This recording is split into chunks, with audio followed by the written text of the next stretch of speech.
This politics is politics. But this is a human moment for one of the great humans in America. This is a huge moment for him, for his family, for all of us who love him, for all of us who wanted him to get across the finish line. But if you're a young person watching this, this is leadership.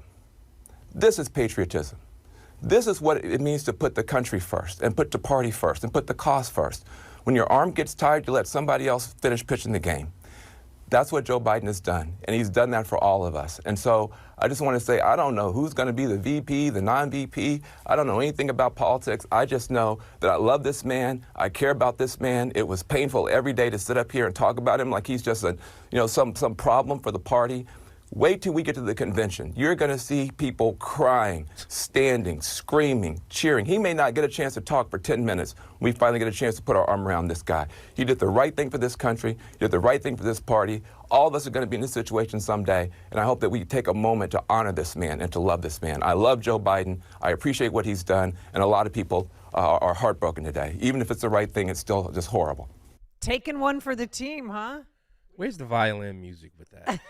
We should have gotten some. 312-642-5600. Let's go to Michael on the south side. Good morning. You're on Chicago's Morning Answer. Morning, Amy. Morning, John. Hey, what's thank up? you both for taking my call. As far as I'm concerned, Christmas came early for Donald Trump. Sure, the diehards among the Democrats will vote for Kamala Harris no matter what, and the mainstream media is going to promote her to the hilt. But she has so many weaknesses that she's virtually unelectable. As far as I'm concerned, Donald Trump, if Donald Trump plays this right, he's going to win, period. I thought that too, but then I looked at how much money they raised. According to Act Blue, which is based out of here in Chicago. And by the way, the person who tried to kill President Trump donated $15 to Act Blue. But guess how much money they've raised? Yeah. So, $46.7 million and counting. And then within 5 hours after it was announced, they raised $24 million like that. And money means everything. it really does. Oh. You know, there was a Win with Black Women Zoom call yesterday. What is A it? Win with Black Women Zoom call. That's a website now. I mean, so they had all this stuff ready. You had Donna Brazile, Joyce Beatty, Jasmine Crockett, all on this Zoom call, and it was off the record. You couldn't post anything about it, and they had this yesterday, and that's going to be the tack. It's going to be like an Obama-esque campaign. Let's win with black women. What? Because they're trying to get the black vote. They're trying to get the Do you black think vote. this is gonna? You're a black man. Is this gonna Ish, help? right? Even though I'm- she's Indian and Jamaican, Right. but she used to be the first Indian American U.S. senator. Yeah. Did you see those I headlines? did. And now I did. she's I did. Now she's black. black. How Yeah. does that happen? It's the Democrat Party. Okay.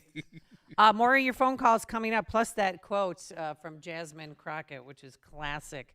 And how much was Biden paid to drop out? Uh-oh. If he was. But now, first, let's head into the newsroom. Another busy man. Mike Scott, did you see this coming? We talked about it in the hallway. Sorry, buttons are not pushed. I think we all predicted it. Those who know more than us saw something like this coming. But as Dan has said many, many times, there's so much money behind the Biden campaign. Still, there were Biden campaign donors up until the last second that were fully behind his campaign. You still have to have a roll call vote by Democrats, although 5 states have already voted. You still need a roll call vote before August 1st, I believe is the deadline. We'll check on that. In order for whoever runs for the Democrats to appear on ballots, for example, in Ohio, and I think in Colorado, but we'll check on that. You also need 300 delegate votes to win the Democrat nomination in order to stand for president at the convention, I understand, but only 50 can come from one. Not more than 50 can come from one state. Right.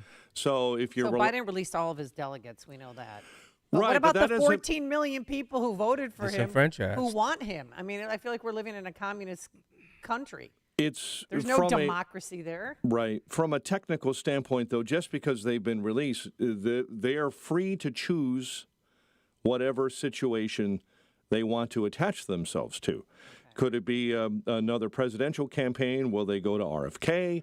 One only knows for sure right now that some of the money is swinging to Harris, from what we have seen, and some of the momentum is swinging there, and 5 states have voted to endorse a Harris ticket so far.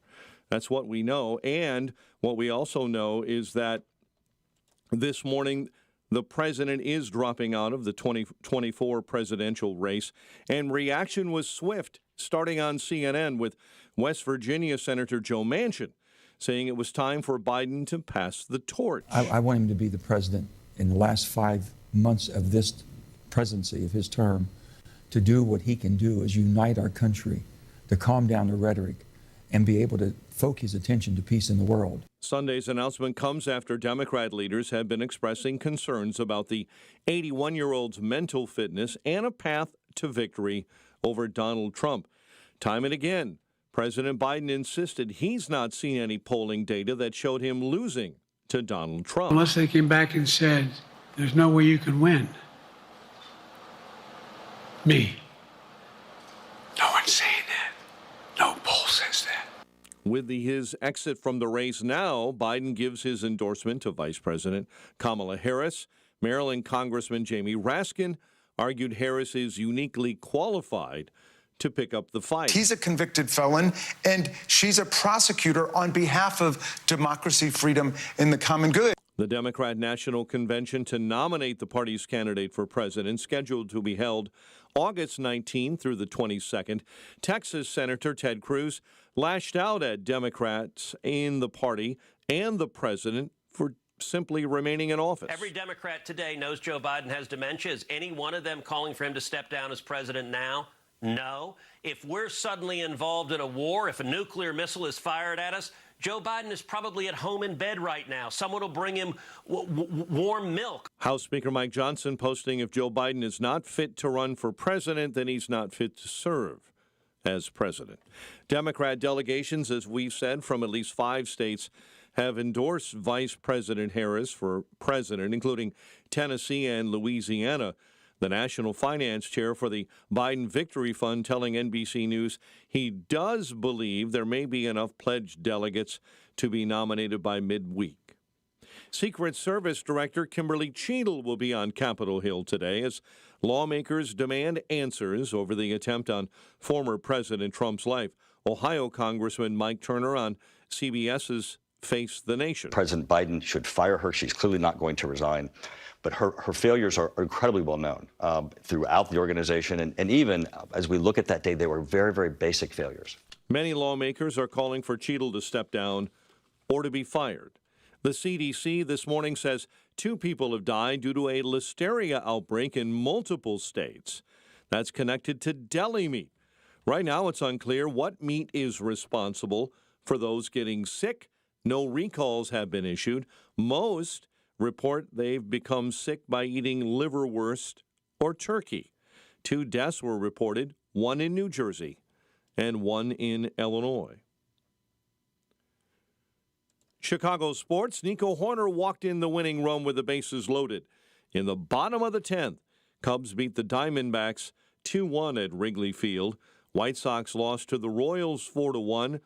The Bulls wrap up Summer League play with a loss to the Lakers in Sin City, 107-81. Xander Schauffele celebrating his 2nd career major title after winning the 152nd Open Championship. We'll have a check of traffic and weather coming up next on AM 560. Mike Gallagher says times have changed. People don't trust the election. People don't trust the ballot counters. People don't trust the process.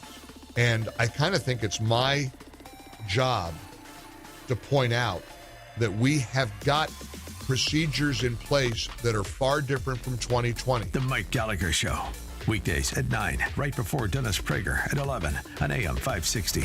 The Answer.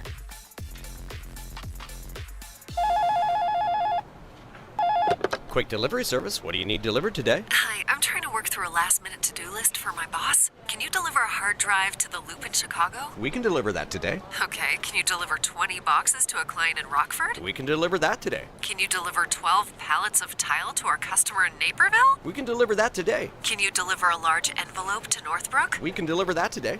Oh my gosh, I think my water just broke. Can you... We cannot deliver that. Quick Delivery Service delivers your package no matter the size. More than just a messenger service, Quick Delivery Service is a messenger and trucking service that can also provide scheduled routes for your daily delivery or your air shipment. Trucks are equipped to handle the load and provide ground-level service for same-day delivery. The Quick Delivery Service team of safe, licensed professionals can provide quick door-to-door service for your special delivery. QuickDelivery.com. That's QuickDelivery.com. We deliver that today. But we don't deliver this. This is Sean Thompson. When you go on vacation, does it make sense to have somebody else pack for you? Of course not. The same can be said for your retirement. Your 401k could be packed with things you don't know about or even need. If you're close to retirement, but you don't have a plan customized to your goals, it's like kind of taking a 30-year vacation with no idea what's in the suitcase. Sounds like a stressful way to begin what should be a relaxing time. Tom Fortino at Alpha Wealth Group can help you unpack your savings and build a plan to reduce future taxes, address Social Security and health care, and a whole lot more, all with a clear, defined income strategy. Call the Alpha Wealth Group at 630-934-1855. Ask for the complimentary retirement plan. That's 630-934-1855 or online at alphawealthgroup.com. And listen to the Alpha Wealth Hour Saturday mornings at 9 a.m. right here on AM 560. Advisory services through Retirement Wealth Advisors, LLC, and SEC Registered Investment Advisor. Insurance and annuities offered through Alpha Wealth Group, licensed in Illinois. Signature Bank is Chicago's fastest growing independently owned business bank. Your business and your money are in good hands with Signature Bank.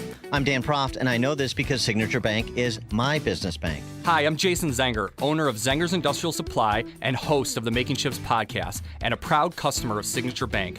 Through rapid growth, acquisitions of competitors, and taking over from the previous generation, Signature Bank was there with us every step of the way. Recently, the team introduced us to FinRails AP, their proprietary system for accounts payable automation. Not only did FinRails AP help us to reduce costs and create efficiencies, but it also helped minimize fraud risk. Now, our company can invest time into what we do best, supplying industrial products, metalworking tooling, contractor tools, and safety supplies to those who make, build, and create great things for our country. Signature Bank helps local businesses succeed. Let Signature Bank turn your business vision into reality. Visit signaturebank.bank. Member FDIC, Equal Housing Lender. Don't let a cold, sinus infection, or allergies ruin your day. Breathe easier, sleep better, and feel healthier with Navage. Visit Navage.com, Walmart, Walgreens, CVS, or a store near you. It's 5:40. The news, the service of Turnkey.pro. Turnkey for less than the price of a monthly car payment will fully protect your network with up-to-date cyber protection, unlimited backup, unlimited 24/7 help desk support, and real-time threat hunting. Protect your small business today. Turnkey.pro. Lots of problem spots this morning. Outbound Bishop Ford, it's shut down entirely between Sibley and 159th after a much earlier fatal crash, and now the investigation continues. It's the inbound side of the Bishop Ford now causing more trouble than usual. Near 130th, you got a massive pothole in the right-hand lane, causing problems for commuters there. Tri-State, accident, 3 center lanes blocked. Southbound on 294, just after 75th. Traffic, a service of Crosscom Public Adjusters. If your home or business has an insurance claim, Crosscom will help you get what you need and have coming to you. They've helped thousands. CrosscomPublicAdjusters.com. Chicago's Morning Answer with Dan and Amy continues next. Now, your official Chicagoland weather forecast. Partly sunny with a thunderstorm in spots by the afternoon. High 84. Tonight, partly cloudy and 66. Right now, partly cloudy and 66. Fog in Aurora and 62. And fog throughout the western suburbs. Drive with care. Your next news update is at 6, and Chicago's Morning Answer continues next on AM 560. The Answer. Now, from the Signature Bank Studios. Only the biggest stories, only the biggest guests, and only the biggest opinions. This is AM 560, The Answer. I mean, just think about it. Literally, AOC told the world a couple days ago that the Democratic establishment doesn't want Kamala Harris running. Now she's come out and fully supported and endorsed Kamala Harris. Same with Governor Newsom. Same with Governor Shapiro from the lovely state of Pennsylvania. And President Barack Hussein Obama and J.B. Pritzker have not publicly supported Kamala Harris, but they, gave statements on Biden's historic announcement. He's such a gift from God and blah, blah, blah, and all these lies of accomplishments that he didn't accomplish and all of that. But they were giving him credit for stepping down. But did he take the stairs or did he take the window? 312-642-5600, turnkey.pro answer line. Politico had an article out about why Biden finally dropped out, and they blame Pelosi. Because remember, she was lukewarm. She said, I'll support whatever decision he makes. Yeah, and then the anchor said, well, he has decided to stay in the race. Pause. I'll support any decision he decides to make. So she, apparently, according to Politico, she gave him 3 weeks. And this was the deadline. Wow. But why would you do this? This weekend was the deadline. The Democratic Party is a hot mess right now. They are in complete disarray. And J.D. Vance, of course, wants to debate the VP candidate, but he doesn't know who that VP candidate's going to be. No. Because we don't even know who the presidential candidate's going to be. Exactly. Kamala thinks she has it locked up, but it's not completely her to decide. And Speaker Mike Johnson tackled that issue. Look, I'm a former litigator, a constitutional law attorney. I've just made note in some comments over the last week that they have real problems. I mean, every state has their own election system. That's our constitutional system. That's the way it's done.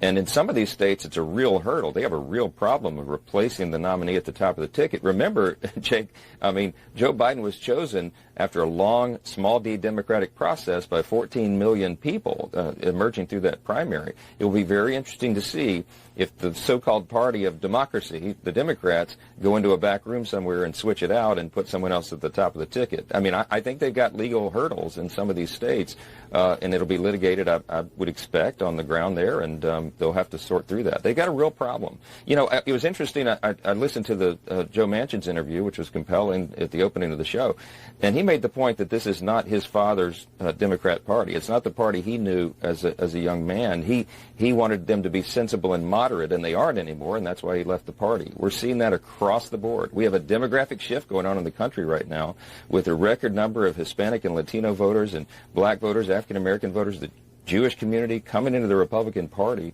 because they're looking for answers to all these great challenges facing the country, and they feel like the woke progressive left has taken the Democrat Party way over the edge. They have, and Joe Biden and Kamala Harris helped engineer that, and I think they're responsible for it. All right, so one excerpt from the Politico article says, quote, this is from a Democrat familiar with the situation. That's your attribution. Nancy made clear that they could do this the easy way or the hard way, said one Democrat familiar with private conversations who was granted anonymity to speak candidly. Quote, she gave them 3 weeks of the easy way. It was about to be the hard way. Yeah. But they knew April 2023 when he came out and said he was running for re-election. They knew then that there was a problem. But you're going to wait until the last minute, basically 100 days into the election, to make these changes. Yeah, and we're 3 weeks away from the convention. At least LBJ back in 1968 made the announcement in March and not late July. Accordingly,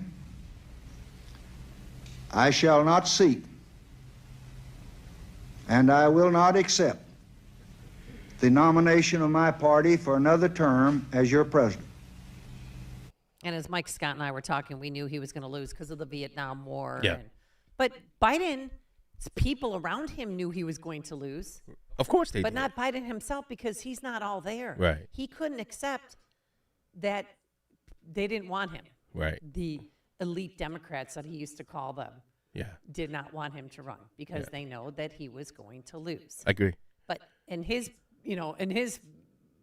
and I'm not fighting for Biden, but I mean, 14 million people did vote for him. And they're just imagine being one of those voters. How would you feel this morning waking up to find out that the candidate you voted for is gone, and now somebody that wasn't elected, so-called, during the primaries is now the candidate to run for your party? Well, we don't have a lot of Democrats that call into this program, although we'd love to hear from you, 312-642-5600. But ABC News last night did go out and talk to Biden supporters and what they're going to do now. I think I need to watch a little more first and see what the options are. I think this has thrown people off. They don't know which way to turn. Yeah. So it's going to be a hard choice. It's really the only way forward, and it presents them an opportunity depending on how they view it. But it could be an opportunity rather than them throwing in the towel. And just a reminder, Chicagoans, remember when you guys all celebrated that Lori Lightfoot lost the primary? And look what we have now. I mean, seriously. Be careful what you wish for. 312-642-5600. Ziff in Hyde Park here on Chicago's Morning Answer. Ziffy. Good morning. It's a beautiful morning. Love Ziff. How you guys doing? I'm loving it. I am loving it. Amy, how are you, my dear? I'm good. I'm a little worried. I've been up since 1 a.m. Sheesh. I know.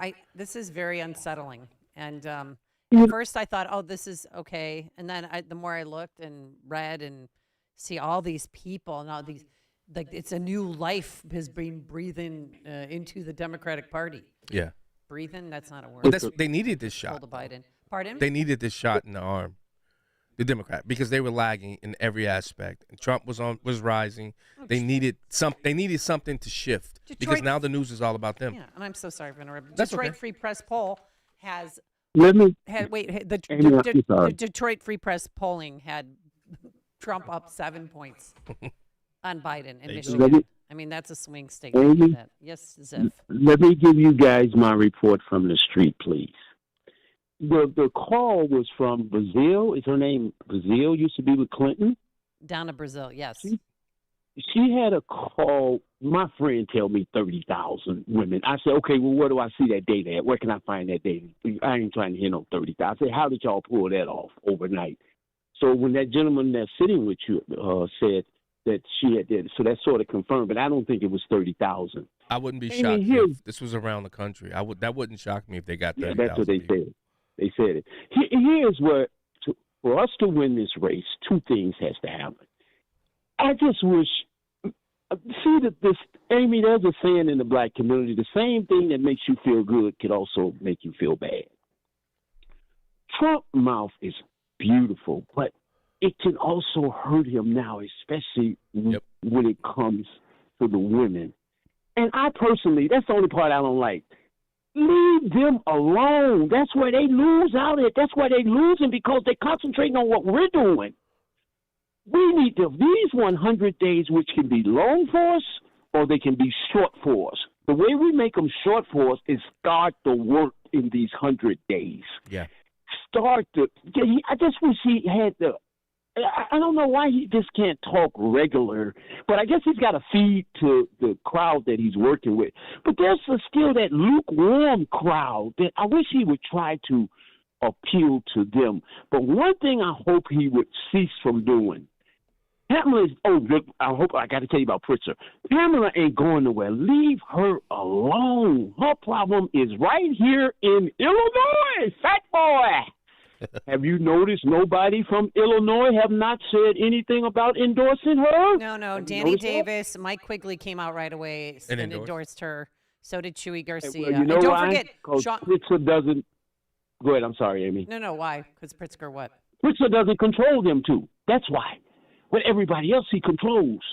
You remember you just said something, Lafayette? LaShawn Ford said this, but he didn't say I endorse. He did. Obama hasn't endorsed because Pritzker is big in. Here's my prediction. Pritzker's going to walk away either.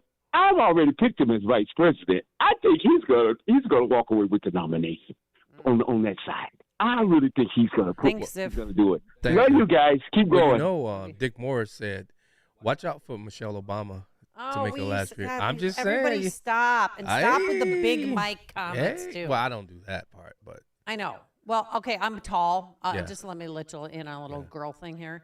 I'm tall like she is, and sometimes we wear pants, and sometimes our pants are baggy in certain areas that make things look like they're fake news. Yeah. So stop it. Just stop. And I could tweet out a picture of my picture that I'm talking about. Yeah. But I don't think not so. the volleyballs, right? No. See what I did there? Bob in Buffalo Grove, you're on Chicago's Morning Answer. Hi, Bob. Good morning, Amy. Thanks for taking my call, and good to hear you, John. Always love it Morning. when you two guys are together when Dan is not around. Biden's resignation opens up a host of questions. What's going to happen for the next month with regards to the Democratic campaign? Who's going to be out there challenging Trump? Next question. Who is going to be now considered for vice president? That's going to we're going to get to that at 6 o'clock. Yeah, that's who's going to be the VP's VP. Right. And next, when Biden leaves office, who's he going to pardon? I think there's a key person that might come into the discussion. And as one of your older listeners, I still remember 68, and I see the parallels coming. It's going to be interesting, the convention and what takes place on the floor. So I just wanted to offer that. Finally, this past weekend, got my TV movie viewing in and did see Hillbilly Elegies. Oh, you did? Yeah, Yeah, it I was made my great. kids watch it on Yeah, Friday that was- night. I said, everybody sit down. This is J.D. Vance's life story. Wasn't it Because great? I know you're not going to be able to read the book. Wasn't it good though? Oh, it's better the third time around. Yeah. It was so good. Thank you, Bob, for calling. Amy, Appreciate it. so all those governors that went to meet with Biden lied to us. None of them should be in the contention. Even Kamala, they all lie. He's fit. He's ready. He can do this. They knew he couldn't. Mayorkas. I I go in the of room them. and he's on All fire, of them. man. And he's hot in the sack, according to Jill. Yeah. Which is- And they actually, as it relates to Biden releasing his delegates, according to the DNC rules, none of that matters. They have a loophole called the good conscience loophole, basically saying if you don't think that person that's being put up is worth it, in good conscience, you can vote for whoever you want. Well, didn't COVID just get rid of good conscience laws throughout the country? But they can use a good conscience loophole? Come on. I see what you're saying. And then what about all the campaign money, the $240 million? I heard that if her name is still on the ticket, She she can has use it. access to Yeah. that money. But I was getting donation requests. Look at this. All night, and I took pictures of it, and I tweeted it out too. At 1:02 in the morning, it still had that on. This morning at 4:38, she's asking for money, saying, I'm going to be your new next president. Please make any donation. It still has Biden-Harris. I mean, that's fast, that right? right there. That's just, get that off. That fast, though. They moving on quick. But my goodness. Joe Biden probably still don't know he's out. Do you think somebody tweeted out, I can't wait for Joe Biden to wake up from his Sunday nap only to realize that he resigned from the election? I mean, why isn't there a picture of him signing the He's got paper? COVID. Oh, so stop. You know that signature was signed by somebody else. Come on. You think? He didn't sign that. They used whatever the signature he has and put it there. That's We how need they do it. handwriting I had- experts. when I was a state rep, I did my signature so that Yeah. my chief of staff, certain things she could just push they could put my stamp? signature. Yeah, it's a stamp. Oh, these are things we Yeah. didn't know. I don't know. Rich in Indian Head Park, you're on Chicago's Morning Answer. Hi, Rich. Hey, good morning, Amy. Good morning, John. How What's are up, you guys brother? doing this morning? You got it. Everybody's talking about this, how he's stepping down and everything, and Harris is going to take over. But what is really going to change? She backed him on all his policies. She says the same things that he said.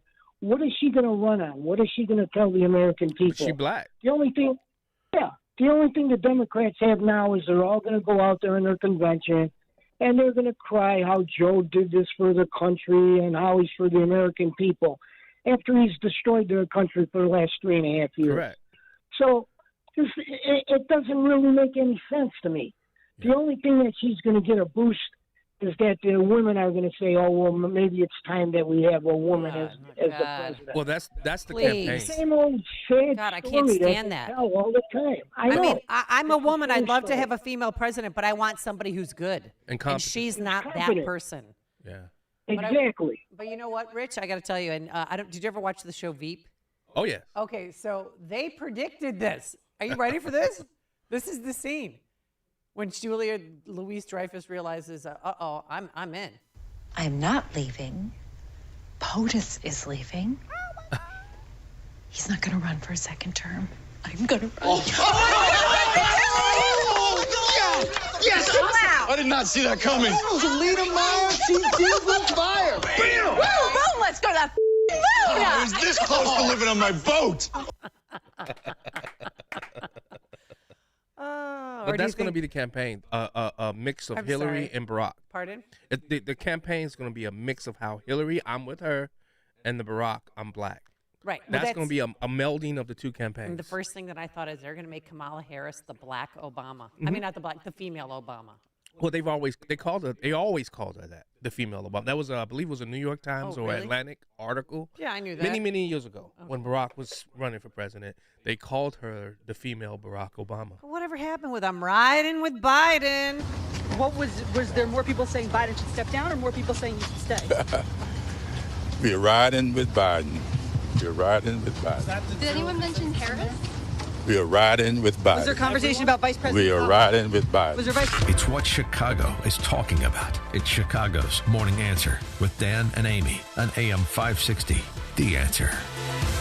Are you ready to lose weight but not sure where to start? Let me tell you why I chose a PhD weight loss and nutrition. First, Dr. Ashley Lucas has her PhD in chronic disease and sports nutrition. The program is science-based. The PhD program starts with nutrition, but is so much more. They know that 90% of permanent change comes from the mind, and they work on eliminating the reason you gained this weight in the first place. There are no shortcuts, no pills, no scary injections, just solid science-based nutrition and behavior change. And finally, I lost 42 pounds and I haven't gained a pound back. PhD has a lifelong maintenance plan. If you are ready to lose weight for the last time, call 864-644-1900 to get started. Or online at myphdweightloss.com. Do what I did, what hundreds of my listeners have done. Call today. That's 865-644-1900. AM 560. The Answer. Coming up on Chicago's Answer, who's the VP's VP? Today it's going to be sunny, a thunderstorm in spots this afternoon, a high of 84 degrees at 6 a.m. WYND Chicago. She's already raised about $50 million. I'm Dave Anthony, Fox News, as Vice President Harris now runs for president, hours after President Biden dropped out of the race amid questions about his mental fitness and endorsed Harris to replace him. Now Harris will have to earn the nomination formally at the convention. She needs 1,986 delegates. As of about 10 o'clock last night, 531 had already endorsed her. And Fox's Jackie Heinrich reports from Delaware the vice president will be center stage today. We're going to see Harris on the South Lawn today, standing in for Biden at an NCAA event on the South Lawn of the White House that was pre-planned because Biden is still recovering from COVID here at his beach house. Former President Trump just posted on Truth Social that Democrats stole the race from President Biden after he won it in the primaries, writing, "These people are the real threat to democracy," which, of course, Democrats say about him. House Speaker Mike Johnson says if President Biden can't run, he can't serve and should resign. In a Trump interview that'll air on Jesse Waters' show tonight on Fox News Channel, the former president called for an investigation. You had people that lied to the American public. And I tell you what, you ought to take a look at his doctors because his doctors keep giving him this wonderful report. I'm not a doctor, but I saw him the other day, was unable to get up the children's stairs going into Air Force One. 9 days after the Trump assassination attempt, the Secret Service director will face tough questions at a House hearing this morning about security lapses that allowed the 20-year-old gunman to fire the shots. Republican Mike Turner chairs the House Intelligence Committee and tells CBS Face the Nation Kimberly Cheadle should resign. He walked in with a ladder. He had a rangefinder. He had a weapon. He got onto a roof that was within short distance. All of these failures are obvious failures We've just learned 2 more Israeli hostages have died in captivity in Gaza after being kidnapped in the Hamas terror attack last year that triggered the war. Of the 120 hostages still in Gaza, 46 are dead. Today, Israeli Prime Minister Benjamin Netanyahu comes to America. Wednesday, he'll address Congress. America's listening to Fox News. 66 degrees at 6:02 on AM 560, The Answer. And good morning. I'm Mike Scott. State and local leaders are reacting to President Biden dropping out of the 2024 presidential race. Governor Pritzker releasing a statement saying the president dedicated his life in service to the nation, but there was no formal endorsement of Kamala Harris. Chicago Mayor Brandon Johnson endorsed Harris, said the president united the country in 2020. Democrat Congressman Mike Quigley, one of the first to urge Joe Biden to leave the race. Tough decision. I don't think anybody knew this was going to happen. It was almost complete uncertainty among the members I know. No formal endorsement of Harris by either Illinois U.S. Senator, but Dick Durbin and Tammy Duckworth did have praise for Biden leaving the race. Disruptions caused by Friday's global tech outage continue, with airlines playing one of the biggest catch-up games ever after they were forced to cancel thousands of flights. Chicago area students on an educational trip to Puerto Rico are among those stranded because of the global glitch. Cliff Taylor is with a Chicago area group from the south suburbs in San Juan. Friday night, now Saturday, now it looks like Sunday, and from what I'm being told, possibly it may not be till Tuesday until we can get a flight out. We're all on United. They've just been canceling flights. They'll rebook us and then cancel, rebook us and cancel. On Friday, a faulty software update from cybersecurity firm CrowdStrike caused that massive IT outage. A 26-year-old man has died after being pulled from Lake Michigan by several responding agencies off Illinois Beach State Park Saturday night near Zion. An investigation is underway following a deadly shooting in Arlington Heights. Police say a man was shot yesterday inside of an apartment at Arbor Lakes. The victim died, and the self-admitted shooter and another person were taken into custody. Cubs beat the Diamondbacks 2-1 at Wrigley Field in 10 innings, while the White Sox are on a 7-game losing skid following a 4-1 road loss to the Royals. The Bears continue to ease into training camp with a 70-minute practice at Hallis Hall on Sunday, and Xander Schauffele celebrating his second career major championship victory after winning the 152nd Open Championship. The news, a service of Waukegan Roofing. For commercial roofing, replace or repair, contact the company that has been replacing and repairing commercial roofs in Chicago since 1914 and shares your values. WaukeganRoofing.com. Emergencies welcome. 6:05 and a check of traffic and weather on the way next on AM 560. Dr. Sebastian Gorka sees good things. The reality is they're losing control of the nation and your capacity to swallow the garbage they're trying to promote. It's a good thing, but only if you get engaged. Because in 4 months' time, if not you, then who? If not now, then when? America First with Dr. Sebastian Gorka. Afternoons at 3, right before Sean Thompson at 4 on AM 560.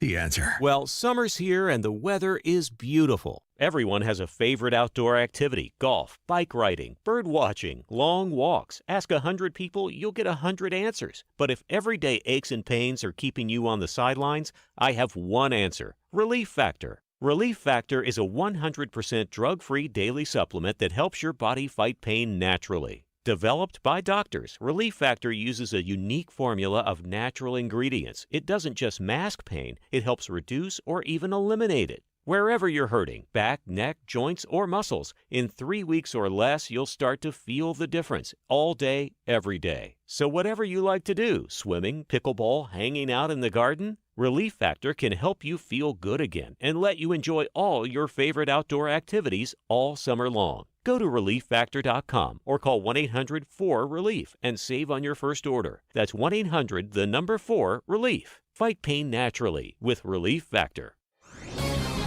This is Carol Platt-Liebau for townhall.com. Donald Trump just can't stop winning. He's cheated death, and now the classified documents case special counsel Jack Smith brought in Florida has been dismissed. U.S. District Judge Eileen Cannon held that the special counsel's prosecution was unconstitutional in two respects.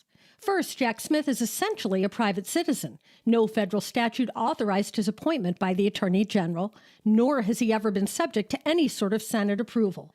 Second, he's been free to spend money with little to no congressional oversight in contravention of constitutional requirements.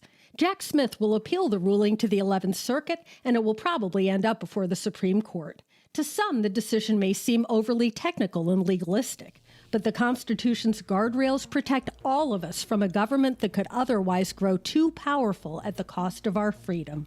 The guardrails seem to be kicking in. I'm Carol Platt-Liebau. 6:07. Let's get an update on the roads. Team Hochberg Traffic Center time. Kennedy, accident, left center lane block, eastbound at River Road. Maybe a hit-and-run accident, so police are doing an extra investigation. Bishop Ford, right lane block, inbound at 130th. There's a major pothole problem in the right-hand lane near 130th on the inbound side. Bishop Ford outbound remains entirely shut down between Sibley and 159th due to a much earlier fatal accident investigation. Chicago's Morning Answer with Dan and Amy continues next. Now your official Chicagoland weather forecast with Steve Williams. Partly sunny, a thundershower in spots this afternoon, the high 84. Partly cloudy tonight, low 66. And then clouds and sun, a humidity tomorrow. Afternoon thunderstorm, the high at 84. Scattered thunderstorms Wednesday, the high 78. I'm Steve Williams on AM 560, The Answer. Watch out for fog in the western suburbs, especially with visibility down to about a quarter mile. In Aurora this morning, where it's 62. 66 at O'Hare, 68 Lakefront. Your next news update is at 6:30. Chicago's Morning Answer continues next on AM 560, The Answer.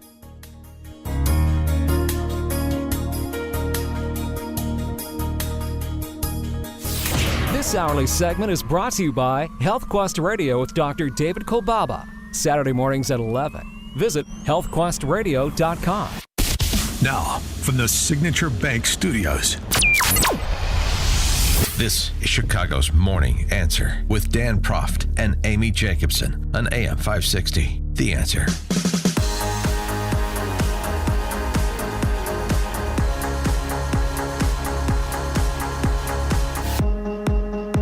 Good Monday morning. Amy Jacobson here. John Anthony in for Dan Proft. Headset situation. Oh my God, the echo. Worse. Okay, 312-642-5600, turnkey.pro answer line. You can also email us if you'd like, or whatever you want to do. Don't care at this point. Okay, so Keith Olbermann, real quick, before we get to who the VP's VP is going to be, is not happy about the information coming about the alleged assassination attempt. But it's not alleged. It happened. It happened. After 5 days of no confirmation that the injury to Trump's ear in the assassination attempt was actually from a bullet, we have to now assume that they're lying about something that happened to Trump on Saturday. No one has confirmed it, and there is no good reason why no one has confirmed it. All that and much more on the Thursday Countdown edition. I want to watch your podcast. So that prompted Trump's physician, Ronnie Jackson, a former physician and to the president, to talk about the bullet. He did examine the president. He said the bullet passed coming less than a quarter of an inch from entering his head and struck the top of his right ear. The bullet track produced a 2-centimeter wide wound that extended down to the blah, blah, blah surface of the ear. That's like the size of a penny, the width of a penny. There was initially significant bleeding followed by marked swelling of the entire upper ear. The swelling has since resolved and the wound is beginning to heal properly. Based on the highly vascular nature of the ear, there is still intermediate bleeding requiring a dressing to be in place. Given the broad and blunt nature of the wound itself, no sutures were required. So, you know, he wore the big white patch, and everybody was, in a show of solidarity, wore the white patch with him. Yeah. Where's yours? Pardon? Where's your patch? Oh, I do have that flag Yes, patch I mean. that the Donleys were handing out. I still have that. But when he was in Grand Rapids, he had a different patch. Yeah. He had Clear. Wasn't just it a clear, yeah. But, like a but bandit. Amy, what does it matter? The injury. The injury is not the point. The point is, we had a presidential candidate, former president, there was an attempt to take him out. That should silence all these critics that are out there talking about, let us see the wound. It ain't none of your damn business what's happening to his ear. And he was shot. Yes. We all know that. Yes. Oh, and still no arrest, but we're going to talk about that at the top of the 7. And don't let them push the narrative that, you know, they're trying to change the narrative again with, you know, this whole Biden's resigning and now we're going to go with Kamala. Yeah. They're trying to take away any attention from the assassination attempt and then the great week that we just had at the RNC. They're good at that. And Grand Rapids, did you see that? They lined up 9 hours ahead of time. Well, we were playing some of when Trump first came onto the stage on my show Saturday, we played a few highlighted clips of what he actually had to say, especially when he brought that guy up on stage. Oh, the guy from Michigan? The auto worker? Come on up here. Don't hurt yourself. Can you get him up? I like this guy. He's a serious union guy, a United Auto Workers. You look at him get over there. It's okay. He does not carry guns. He's not. Come on up here. Look at him. Look at his shape he's in. I'm glad to see you. I'm glad to see you. I'm glad to see this guy. I told you we're going to get 85 million of us out there to vote for him. So let's go home from this rally and do our part. Look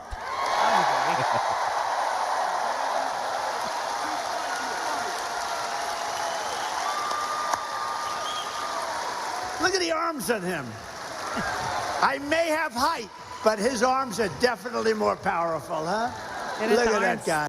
At the RNC, Trump said that he was not going to talk about the assassination attempt again, but he did remind people that he did take a bullet. What the hell did I do for democracy? Last week I took a bullet for democracy. What did I do against democracy? Crazy.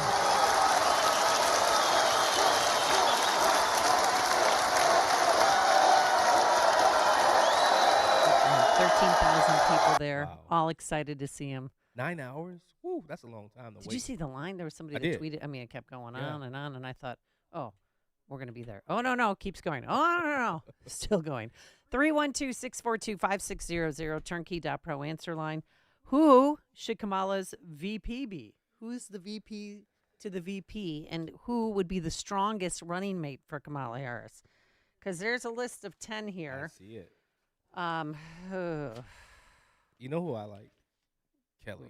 And not that I like, Mark but Kelly. I think he brings a lot to her campaign. He's a merchant marine. Yeah. He's an astronaut. Yes. He's married to Gabby Giffords. And he supported Kamala Harris right away. He and his wife came out and supported her because they wanted to be on the short list for a VP. But it would help in the state of Arizona. Yeah. Personally, Josh Shapiro, from the governor of Pennsylvania, I don't agree with him politically at all. But he's so different than Gavin Newsom and J.B. Pritzker. He's more mature. His comments about the assassination attempt and about the firefighter, Corey, who was killed, were very measured, intellectual. He's well-spoken. But the problem is he's Jewish and he's pro-Israel. I mean, we know that there's some Jewish people out there that still vote Democratic. And I think that would be a problem for the squad. Yeah. That's true. Another, Pete Buttigieg.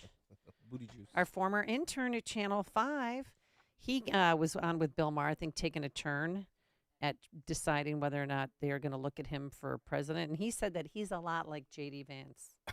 How so? Really? They're because they're both from the Midwest. They both served. Yeah. But he is nothing like J.D. Did he not see Hillbilly Elegy? Yeah. No one could say that they're J.D. Vance. I agree. After the hell he went through with his mom's addiction. Yes. His dad was a professor at Notre Dame. Yeah. You're not J.D. Vance, no, but this was his argument. Look, we're from the same generation. We're both from the Midwest, different parts of the Midwest. Right. I know a lot of guys like J.D. Vance. I've run into a lot of guys like him. Not so much when I was growing up Peter in Indiana. Thiel. But Peter Thiel is his big backer. Yeah, for sure. Okay, if people don't know who that is, he started PayPal. Yeah. He's gay. He's a billionaire. I mean, I've had a couple of people who knew you were coming on this week said, ask Pete what he thinks about Peter Thiel being so in love with J.D. Vance, who is flatly against gay marriage. So I think it's a profound contradiction, but maybe it's not that complicated. I know there are a lot of folks who say, what's going on with some of these Silicon Valley folks veering into Trump world with J.D. Vance and backing Trump? What are they thinking? Silicon Valley is supposed to be, they're supposed to care about climate. They're supposed to be, pro-science and rational and libertarians. So normally libertarians don't like authoritarians. What's up with that? I think it's actually, we've made it way too complicated. It's super simple. These are very rich men who have decided to back the Republican Party that tends to do good things for very rich men. No. No. They've just looked at the past 3.5 years and realized the Biden-Harris regime, Harris, whoever she picks, is going to be the same. And they want to shift. They remember what it was like under the Trump administration. That's what they want. It's not about color. It's not about being rich and white. It's about looking at what 1,600 Pennsylvania have done in the last 3.5 years. That's why I mean, Trump's got to win this. He's got to. Remember what I said? Anything can happen in a short span. So I would. Well, hope, while we're sleeping, Democrats are planning and plotting against us. And this is who they are. And they never rest. And also at Grand Rapids, this echo is now in the room. Yeah.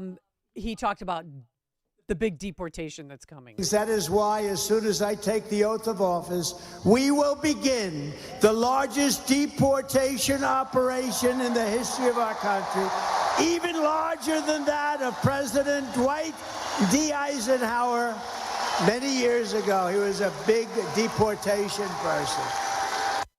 Yeah, Dwight D. Eisenhower, did you read into it? Yeah. He deported about 1.3 million people. Yeah. I'm talking softly because I can hear my echo. And some people that he deported were really American citizens. What? But I'm sure we'll do better. Oh, yeah, we'll do better. We'll be better. That's what they always tell us. But these people have got to go. I'm sorry. I'm done. Yeah. I've walked by the Inn of Chicago at night, during the day. We've given them a place to live, clothes, cell phones, fancy baby strollers. And they're just sit and drink and buy stuff. I don't know what they're buying, and it smells like weed. And people that live there in the neighborhood. Yeah. I tweeted out a video of it. Yeah. Have you seen the shift? Are they making the shift for the DNC convention coming up? Are they moving and pushing people? Yeah, they're out moving. yet? There's a brand new Holiday Inn near Midway Airport, brand new. It's gorgeous. Wow. And they're moving everyone. We think from the Standard Club. They got to get them. That is a blank show. I mean, oh my God! If you want to die, go walk around that place, and there's a chance you might get shot. Wow. They're moving them from there, and they're going to. We're going to talk to Alderman Hopkins tomorrow about the Inn of Chicago, because that's a block away from Michigan Avenue.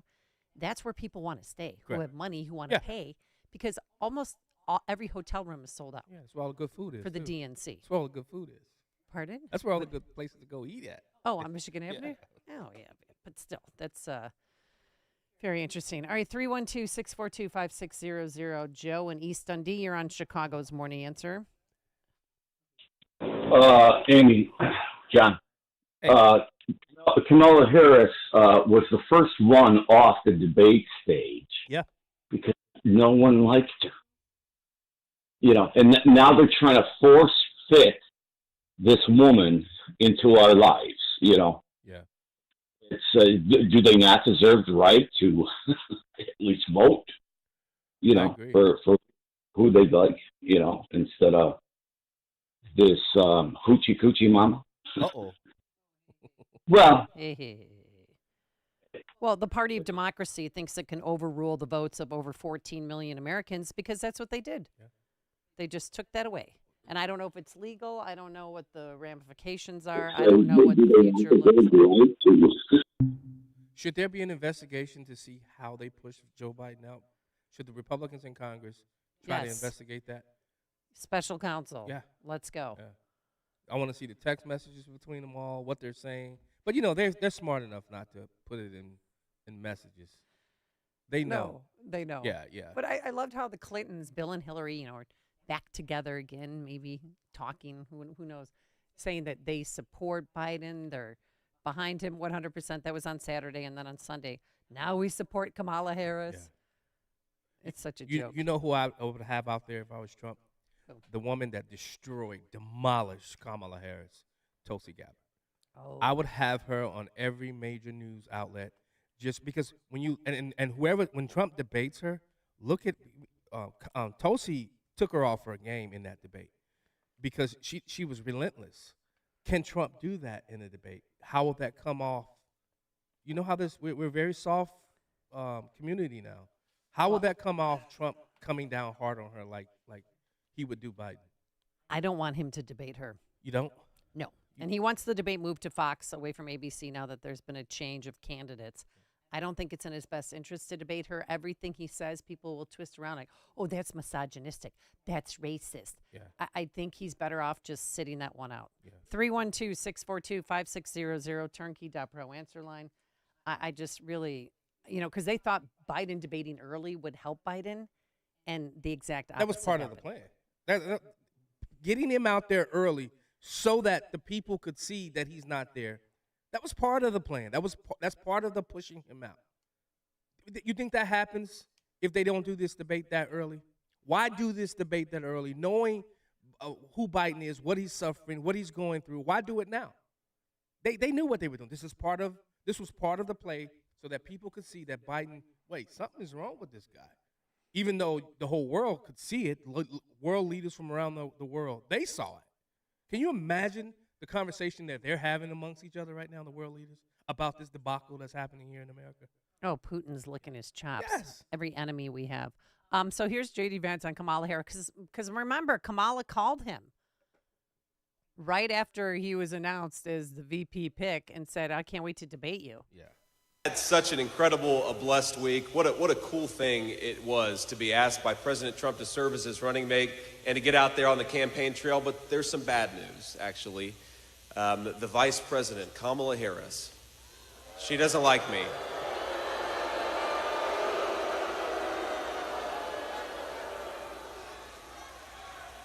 Kamala Harris said something to the effect that I have no loyalty to this country.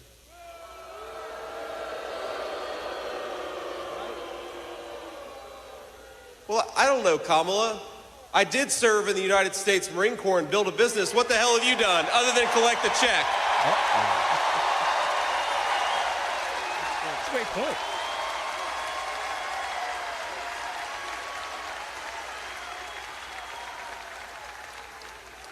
What?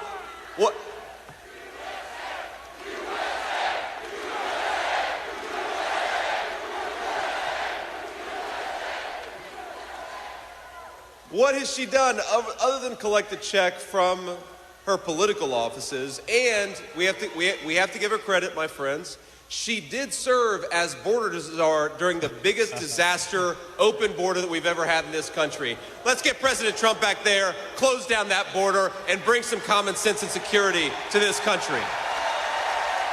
And it was great because one of the super PACs put out an ad right away when they found out that Kamala Harris was running and talked about the border. Kamala was in on it. She covered up Joe's obvious mental decline. Our president is in good shape, in good health, tireless, vibrant, and I have no doubt about the strength of the work that we have done. But Kamala knew Joe couldn't do the job, so she did it. Look what she got done. A border invasion, runaway inflation, the American dream dead. They created this mess. No, Kamala owns this failed record. Make America Great Again Inc. is responsible for the content of this advertising. Where's the lie? There's no lie in that ad. Think about this. He put her in charge of one of the biggest issues in this campaign, illegal immigration. And how many? They said anywhere between 8 to 14 million people have entered this country.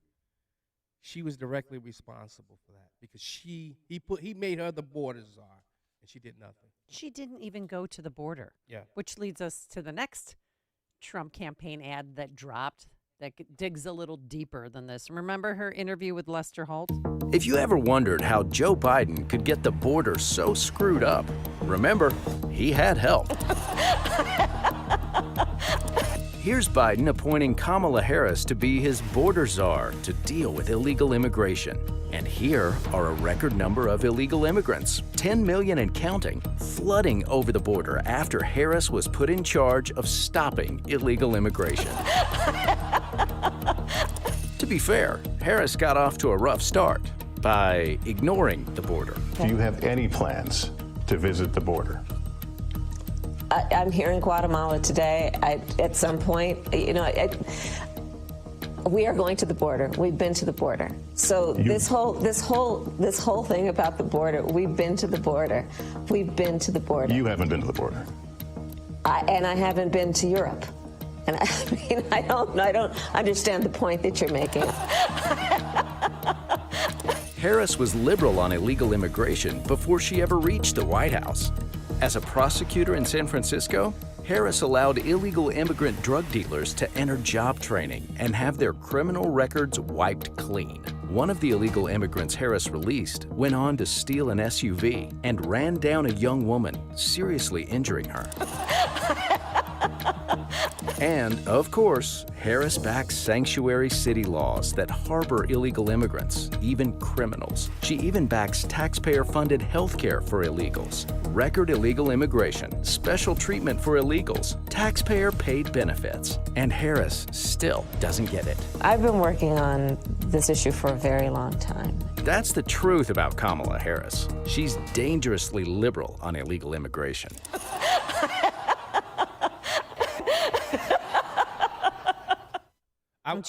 She has blood on her hands. Yeah, I wouldn't have said liberal. I would have said progressive. Progressive. Because she is. That's who she is. But we haven't been to the border. We're going to the border, but we've been to the border. That sounds like what Devin says. Remember her unburdened and We have to unburden the burden.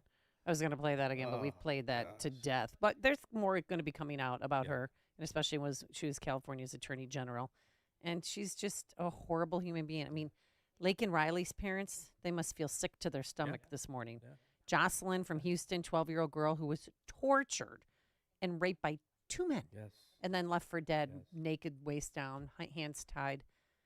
I mean, not everyone that comes here illegally is a monster, but if they're killing one American and it's a preventable crime, then stop it from happening. Trump talked about it in his speech Saturday. You know, they're emptying their jails and sending the worst of the worst here to America. We're talking about countries, crime levels are at all-time low. Why? Because they're here in America committing crimes throughout our country. They're not stupid. They can't beat us any other way, but they can send their worst here. Kurt and Lamont, you're on Chicago's Morning Answer. Good morning, John and Amy. So my comment is that they can't get rid of Kamala for various reasons to do with the campaign cash, the voter groups that support the party. They're going to let us stumble, and then they're going to try and introduce Michelle at the last minute, who, just like Barack, has 2 biographies and has a voter registration organization. She wants the position, but she doesn't want to campaign and do the actual politicking. I think that that's what's behind the curtain. Do they have enough time? I don't know. Time's running short, but I think that's what that's going to try and get across the finish line, and hopefully that changes the trajectory for them. Thanks, Kurt. I love Kurt. You said it too. You are on the same page as Kurt. Yeah. Will and Skokie are on Chicago's Morning Answer. Good morning. Now we see that the whole distraction campaign is done. They distracted us in 2020 by COVID and having him campaign from the basement so he wasn't out and about. Then they had to cover up with lawfare. The reason that they pushed the lawfare thing so much was they didn't want him to run, number one. And number two, they put the onus on him as opposed to President Biden's obvious deformities. Now, we have a president who has admitted publicly that he is not mentally and physically unable to do the job, but he's still going to be president for 5 months or so. That's a dangerous time for the United States. Yeah. Now, I think what might happen here is that he might resign and Kamala would come in because they think if she's an incumbent, then she'll, more likely to be elected. But I don't think that's going to happen. But the whole thing here that we see is that the Democratic Party in general and Democratic politicians on the upper level are big liars. They have lied to us repeatedly for almost 4 years. So that's my point. Bye-bye. Invoke the 25th? Well, yeah, why not? They just admitted that he may be suffering from a terminal illness. Invoke the 25th. I don't understand why they don't do that, but they know that'll cause mass chaos. But his medical doctor assured us just a week or two ago that Joe was completely fit to run the country. Remember that? Yeah. Just more of the lies. All right, coming up on Chicago's Morning Answer, short-selling Trump media and technology stock right before an assassination attempt. We'll begin there with Jim Urio. But now let's head into the newsroom. Here's Mike Scott. 6:32 on AM 560, The Answer. 64 degrees, and there's some heavy fog in the western suburbs. President Biden dropping out of the 2024 presidential race, tossing his support to his vice president, Kamala Harris. It comes after Democrats for weeks have expressed concerns in front of microphones and behind about the 81-year-old's mental fitness. Vice President Kamala Harris will speak today, actually, for the first time since all of this broke yesterday. She is scheduled to give remarks at the second annual White House College Champions Day event.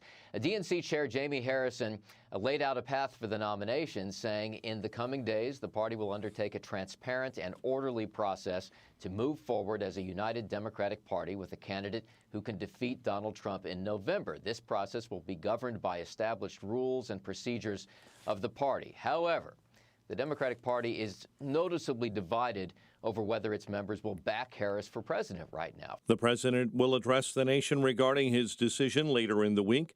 Massachusetts Senator Elizabeth Warren says strong women scare former President Donald Trump. Think about Vice President Harris's years as a prosecutor.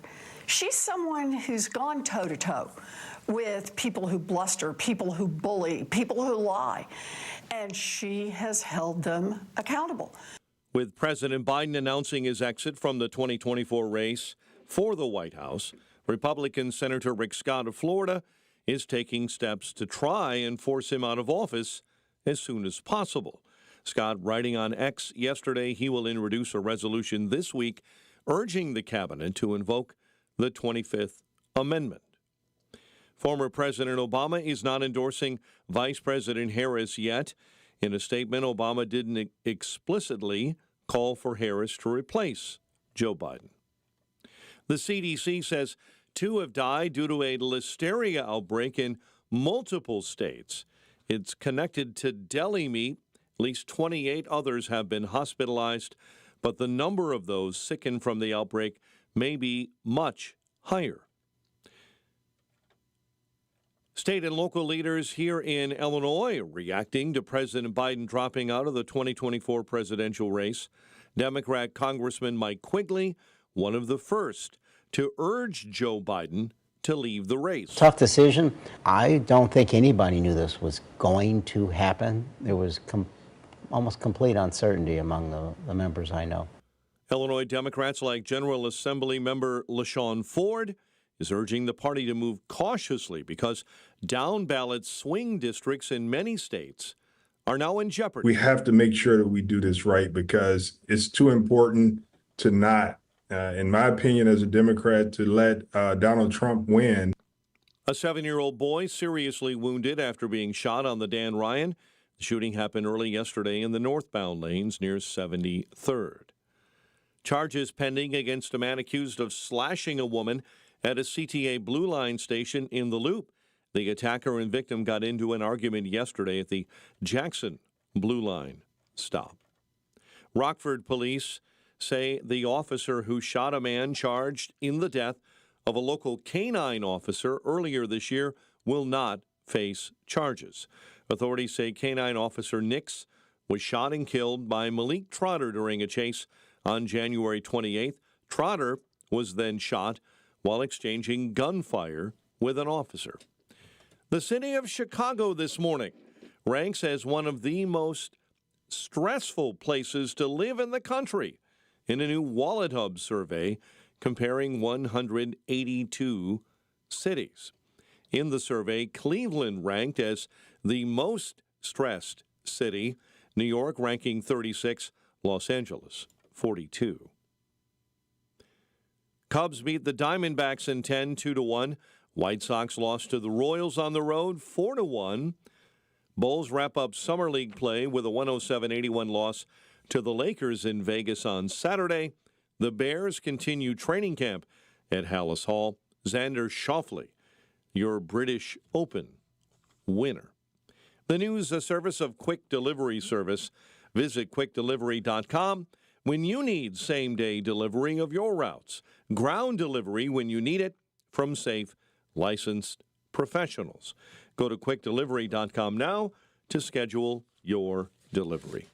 A check of traffic and weather on the way next on AM 560. The Sean Thompson Show. Who are these idiots in a room chanting 4 more years? Well, these are some of the cohorts of corruption. And the saddest part is they don't have to be the ones who are actually the profiteer, the welfare recipients who exist only because this party is willing to openly buy votes. And I thought it was fascinating last night. Truly, absolutely fascinating. But what to me was astonishing is the excuse. Did he have a cold? Is it herpes? What exactly does he have? The Sean Thompson Show. Weekday afternoons at 4 on AM 560. The Answer. When you're in chronic pain, you're miserable to be around, and so are the people who have to watch you suffer. So stop it. Do something about it. Now's the time to be proactive and take care of yourself. And there's another solution other than surgery or drugs. Call QC Kinetics. QC Kinetics, they have a cutting-edge treatment that revitalizes your joints with your body's own healing process. So if you have arthritis or if you're in pain in your knees, hips, shoulder, back due to an injury, you need to call QC Kinetics today for a free consultation and get your life and mobility back. You know, I've been to one of their clinics. I met a few of their customers. They were smiling from ear to ear, so happy to have their mobility back, pain-free, without surgery. They have locations all across the Chicagoland area, including new locations in Crystal Lake and Gurnee. Call for a free consultation, 312-809-5955. That's 312-809-5955, 312-809-5955. Millwright work is often technical and requires a high degree of precision. The pros at Vans Industrial are skilled mechanics that can perform any type of millwright work, including installation and maintenance of your factory equipment and machinery. For your machine repair needs, look no further than Vans Industrial. Hi, I'm Dave Van Camp, president of Vans Industrial. Vans Industrial is an industrial millwright contractor that can install new mechanical systems or repair existing systems. Our services include repair of bearings, shafts, shiv alignments, as well as installation of conveyors and bucket elevators. Our team of trained mechanics will respond to your emergency calls 24/7, keeping your systems operational. We're here to help you. Call 833-VANS-IND for a free inspection of your facility. That's 833-VANS-IND. Interested in what else they do? Visit vansindustrial.com. That's VANSindustrial.com. Quality craftsmanship since 1964. Do you just grin and bear it or bite the bullet when it comes to everyday pain? Don't. Try Relief Factor, a drug-free daily supplement that helps your body fight pain naturally. Relief Factor doesn't just mask pain, it helps reduce or even eliminate it. It's 100% drug-free, it's developed by doctors. In 3 weeks or less, you'll know whether it works for you like it works for me. Try Relief Factor for yourself. Go to relieffactor.com or call 1-800-4RELIEF and save on your first order. That's 1-800-4-RELIEF. What does it take for organizations to triumph? It takes trust. But trust is getting harder and harder to gain, which is why over 2,700 organizations display the ECFA seal.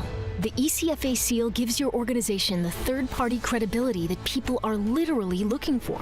And in turn, an estimated 14 million givers support ECFA-accredited organizations. Let us help you maintain a trusted reputation as you reach the world for Christ. Visit ecfa.org/triumph to learn more. Don't let a cold, sinus infection, or allergies ruin your day. Breathe easier, sleep better, and feel healthier with Navage. Visit Navage.com, Walmart, Walgreens, CVS, or a store near you.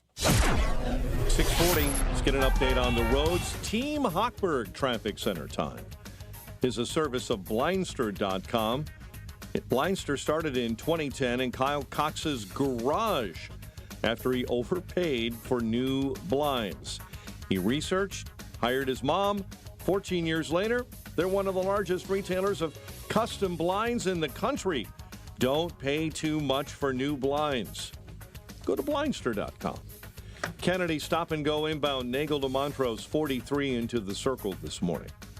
Bishop Ford right lane blocked inbound near 130th. Getting ready, we understand, to look at repairing a large pothole in that lane. The outbound Bishop Ford remains shut down between Sibling and 159th after a much earlier fatal crash. Chicago's Morning Answer with Dan and Amy continues next. AM 560 Weather Center forecast. Partly sunny with a thunderstorm in spots by the afternoon. High 84, partly cloudy and 66 overnight. Fog in Aurora and Joliet, Morris and Romeoville. Some quarter-mile visibilities there, so drive with care. At O'Hare right now, partly cloudy and 65. Your next news update is at 7. Chicago's Morning Answer continues next on AM 560, The Answer. Now, from the Signature Bank Studios. Only the biggest stories, only the biggest guests, and only the biggest opinions. This is AM 560, The Answer.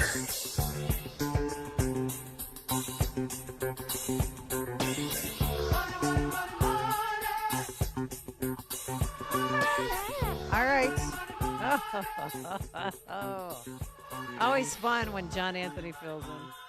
Remember we were together after the George Floyd riots that Monday, and now we have this, the surprise announcement that some thought was coming. I mean, I thought if he was going to do it, he'd do it months ago to maybe help the party, but selfish Joe, no. Somebody pushed him down the stairs or threw him out the window, but he has decided he's not resigning, but he is not going to run for re-election. So we have 5 more months of this. Yeah. And I don't know if he's going to last 5 months. He did not look good getting off the plane after he announced they had COVID for the 3rd time. Well, when your schedule was cleared, you don't have anything else to do but just, eat ice cream. He may make it. But he didn't even leave the house yesterday for a photo op. No. He didn't ride his bike. He didn't go He's for a got walk. COVID. I know. When you have that. COVID, I don't believe that. have you had COVID? Yeah, I had twice. Okay, well, you can still walk outside. There's no CDC regulation saying you have to hunker down and lock yourself in your house. Well, but they need to let this Kamala news set and settle.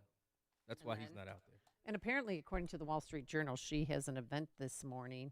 She's speaking at an event at the NCAA. Interesting. Mm-hmm. But since the big announcement, Kamala Harris has raised close to $50 million. And that scares me to pieces. With more on this and what happened moments before President Trump's assassination attempt, let's welcome back to the program Jim Urio. Good morning, sir. How are you? Good morning, Amy. How are you? Good morning, John. Good morning, brother. We're good. We're working through some technical issues, so when we talk, we can hear ourselves talk. Twice. Not just once. Can you hear us okay, Jim? I hear you fine, yeah. Okay, so tell us what happened with this BlackRock-linked firm and what they did moments before President Trump was shot. Okay, but this story is still non-confirmed, and I have some doubts about it, but let's go over the details, because the details are pretty damning if they're true. But like I said, I've seen no real verification on it.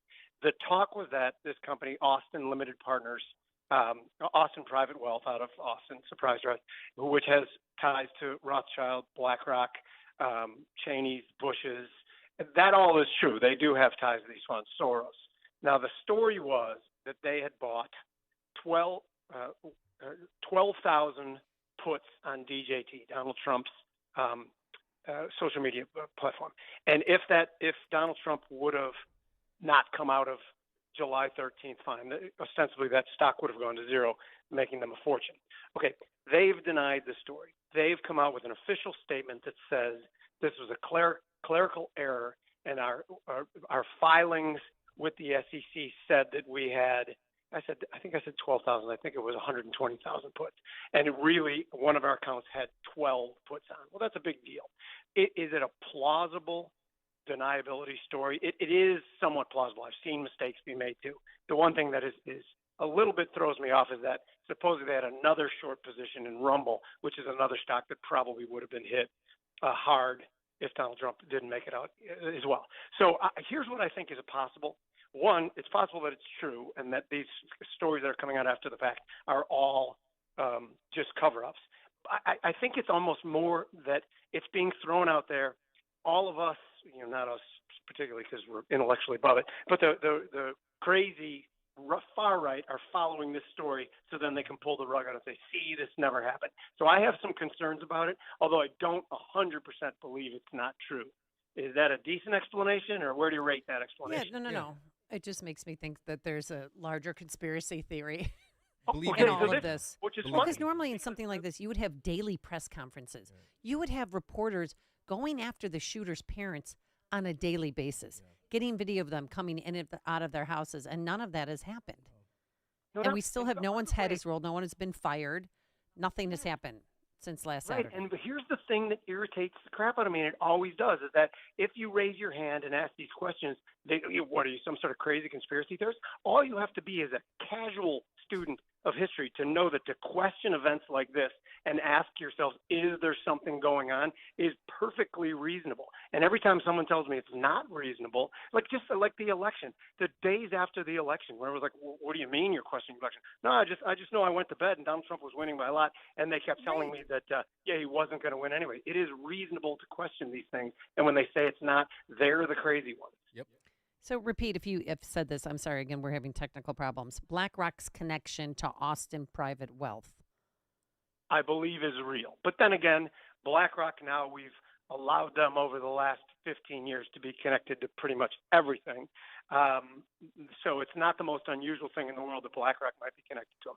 The fact that it could be BlackRock, Soros, Rothschilds, well, that's interesting to me. But again, these things, it happened before 9/11. There was huge put positions put on in the airline stocks. It happens pretty much every day to smaller scales before big headlines break. Options traders always look at options markets and say, someone always knows the story. I'm just not convinced that that's what happened here yet. So where does it go from here? Nowhere. It never goes anywhere, these things. We just forget about it. There was a week of Donald Trump being humanized. Remember, they just have bent over backwards for so long to characterize him as some subhuman monster. And on July 13th, that was the big story, is that, Donald, we humanize him to the people now. The picture, the iconic picture with the fist, but we're already not talking about that. It's 24 hours after Joe Biden stepped down. And on the betting markets, Donald Trump's odds of winning have already gone from like 66% to 60% as Kamala Harris is building up this huge war chest. So I think to discount her and say, my original thought was, start campaigning against Michelle Obama because Kamala will campaign against herself just fine. I'm not convinced of that anymore, as long as she has these big backers behind her. So this is the things this morning that make me feel much, much less confident in a Trump win. If I had to bet right now, I'd say Trump wins, but I don't think, and that's one of the reasons, like even in looking at markets, like today, big tech is up. The Democrats have a very special relationship with big tech, so they would do better in a Democratic presidency. Her energy policy is probably going to be more aggressive and even worse than Joe Biden's if she wins, based on what she did in California, bullying big oil companies there. So there are certain market things that are telling us, perhaps she has more of a chance than we thought. Yeah, you just stole all of my thunder of the question that I was going to ask you. Hey, when someone does that, it's how do you think that the stock market will react to the news of Kamala? And has the futures market shown us anything yet? So the futures markets are up today. I found that interesting. I thought it was reasonable when we believed, Trump had a better chance in the first couple hours after the headline broke yesterday. And now I think it just follows through, like sometimes people chase price. I don't think it's hard to argue against the fact that Donald Trump would be a better president for the corporate sector. He's a less regulation, less taxes. He's already said drop the corporate tax rate down to 15%, which is good policy. So I think that the stock market's initial move was, okay, Donald Trump has a better chance of winning. But now all of a sudden that's changed this morning with the huge influx of money to Harris. But the movement in the stocks is still staying the same. I think, one thing that gets lost all the time is that when Democrats are in office and Democrats control things, it happens to be great for rich people. Now, nobody's ever made me more money than Democrats because their awful economic policy pushes the Fed into a position where they have to keep rates unbelievably and inorganically low, and that helps assets like real estate, bonds, and stocks. Guess who owns real estate, bonds, and stocks? The upper, whatever percentage of people. So there's a reason that all these elite billionaires support the Democrats. Not all of them, but most of them. Well, Amy, that's not what the video you just played. The video said this is all about helping. J.D. Vance pick was all about helping the rich white billionaire, right? Right. That's exactly Pete what we Buttigieg just said. heard, Jim. Yeah, the guy who grew up on a dirt floor in West Virginia is the champion of the billions. That's always one of the reasons I vote Republicans is their policies are so much better for poor people, disenfranchised people, the African American community, because a strong job market is what helps these people. That's why I moved away from the Democrats. Whatever they espouse and whatever they can reasonably defend as far as a policy goes and what it's supposed to do, it always ends up the other way and makes the rich richer, in my opinion. Jim, what do you think about this? Mike Scott and I were just talking about this. Joe Biden was the union guy. Kamala has no interest. I mean, she has no connection to the union. What happens now to that union vote? Does it go to Donald Trump, or do they come back home to Kamala? I think most of it comes back to Kamala. I think things like firefighters and police unions, I think the Democrats have irritated them quite a bit, and I think a lot of them could support Donald Trump. But I think, the teachers unions, which have grown so powerful, they're not going to vote for Donald Trump. So I think if there's a movement towards Trump away from Kamala, it would be in the police and fire. But I don't see it being. And maybe the private sector unions, the pipe fitters and all those guys. I think they do come home to Trump. Perhaps that too, which is so funny because I never even think of private sector unions anymore, but just because the public unions have grown to this huge behemoth, whereas private sector unions, which I have always been for, I'm very for private sector unions because somebody sits at the other side of the table and negotiates against them. Public sector unions, not so much. Correct. All right, Jim Miria, we're going to have to leave it there. Host of the Futures Edge podcast and special contributor to Wire Points. Thanks, Jim, for joining us. Thank you so much. See you guys. And he joined us on our turnkey.pro answer line. Connect with Dan and Amy using the AM 560 mobile app. Download it today at 560theanswer.com/mobile. Augustino's Rock and Roll Deli, a family-owned restaurant, a Chicago family favorite for over 40 years. Why? Because they're known for sub sandwiches the size of your forearm. No joke. Their 6-inch sub has more meat and cheese in it than any foot long in an Irish neighborhood. These sandwiches are iconic, famous for their homemade Italian beef, meatballs, burgers, and of course, delicious Italian subs loaded with mortadella, cabagol, salami, provolone, and their own secret sauce called Love Potion No. 9. This vinegar and oil dressing is famous on its own.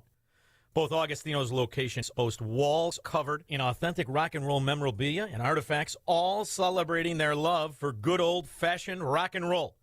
Augie's is a feast for your eyes and your stomach. Dine in or carry out. Bring the family or the team. Plus, Augie's caters corporate meetings, parties, and celebrations. Don't make it yourself. Make it happen with Augustino's. Go to Augustinos.com for locations and menus. That's Augustinos.com. If credit card debt is stressing you out and keeping you up at night, you need to call Team Hochberg about a fresh start debt consolidation loan. Meet Mitch, 43, IT manager, score 653, making $74,000 a year living in a $300,000 home in Geneva. Mitch accumulated $45,000 of credit card debt when he lost his job. So he contacted Team Hochberg about a fresh start debt consolidation mortgage after securing a new job. Team Hochberg loan officer Johnny Hendrickson helped Mitch eliminate the credit card debt he accumulated while being unemployed and saved him over $1,200 a month. Let's review. Johnny helped Mitch pay off credit card debt totaling $45,000 and saved him over $14,000 a year. What are you waiting for? Team Hochberg helped Mitch and thousands of radio listeners, but we can't help if you don't call 855-563-2843 or visit 56david.com. That's 855-563-2843 or 56david.com. Lower.com, equal housing lender, NMLS 1124061. Do you have jewelry with sentimental value that needs repairing? Hi, it's Mike Gallagher. I'm a customer of family-owned Roland's Jewelers in downtown Libertyville because it's a place I trust. Their in-house master jeweler does impeccable work, and jewelry comes back repaired in perfect condition and looks the same as the day you bought it. It's a great feeling. Roland's also specializes in custom design. They'll work with you every step of the way to make your dream jewelry idea come to life. The Rollins family is expertly trained to give you outstanding customer service, earning 5-star Google ratings. Now that's impressive. Visit Rollins Jewelers' beautiful showroom in downtown Libertyville for all of your jewelry needs. visit RowlandsJewelers.com. That's ROLLANDS Jewelers.com, or call or text them at 847-918-7300. 847-918-7300. Roland's Jewelers, a family-owned jeweler you can trust. One of the most important decisions you can make as a parent is where you send your kids to school. But these days, it's never been harder to know which school is best. Public schools have changed a lot, and you might be thinking about sending your child to a private Christian school. But you also know that private school can be expensive, and in this economy, you might think it's not an option. Well, think again. With HalfPriceSchools.com, you can purchase tuition vouchers for half the price of normal tuition for private schools. For nearly 10 years, HalfPriceSchools.com has helped families from all over Chicagoland make the dream of private school a reality. And that can be the reality for you and your child, too. Just go to HalfPriceSchools.com, search for a private Christian school near you, and purchase a voucher. It's that easy. Visit HalfPriceSchools.com. That's HalfPriceSchools.com. This is Sean Thompson for Donley Auctions. Donley Auctions wants your stuff. They have buyers. They need your items. If you're a collector, contact them and find out the market value. If you know a collector, tell Donley about them. If they sell it, you'll get a Donley's Finder fee. Cha-ching, cash in your pocket. Randy, what are you on the hunt for now? Hi, Sean. I'm currently looking for old guns and military items for upcoming auction. We need old helmets, uniforms, swords and flags, and daggers from any war, especially World War II items of American, German, and Japanese armies. They're always the top sellers. If you have old Japanese samurai swords that a relative brought back from the war, definitely call me because you could be sitting on a fortune. Do you have any of these? Call Donley. You know anyone that has any of these things? Call Donley and get Donley's Finder's fee. Donley Auctions, 815-923-7000. Tell them Sean sent you. From breaking news and weather across the country to insight from the brightest minds in conservative opinion, it's Salem News Channel, home to the biggest shows on TV, like Brandon Tatum weekdays at 6 p.m. Eastern, followed by Charlie Kirk at 7. Join SNC, where facts are sacred, critical thinking is celebrated, and the pursuit of truth is unwavering. Watch Salem News Channel free, now on Zumo Play. Learn more at snc.tv/Zumo. News, opinion, insight. This is AM 560, The Answer. WIND, Chicago. Streaming at 560theanswer.com on the AM 560 mobile app, or tell your smart speaker to play The Answer Chicago. Quick delivery service. What do you need delivered today? Hi, I'm trying to work through a last-minute to-do list for my boss. Can you deliver a hard drive to the Loop in Chicago? We can deliver that today. Okay, can you deliver 20 boxes to a client in Rockford? We can deliver that today. Can you deliver 12 pallets of tile to our customer in Naperville? We can deliver that today. Can you deliver a large envelope to Northbrook? We can deliver that today. Oh my gosh, I think my water just broke. Can you? We cannot deliver that.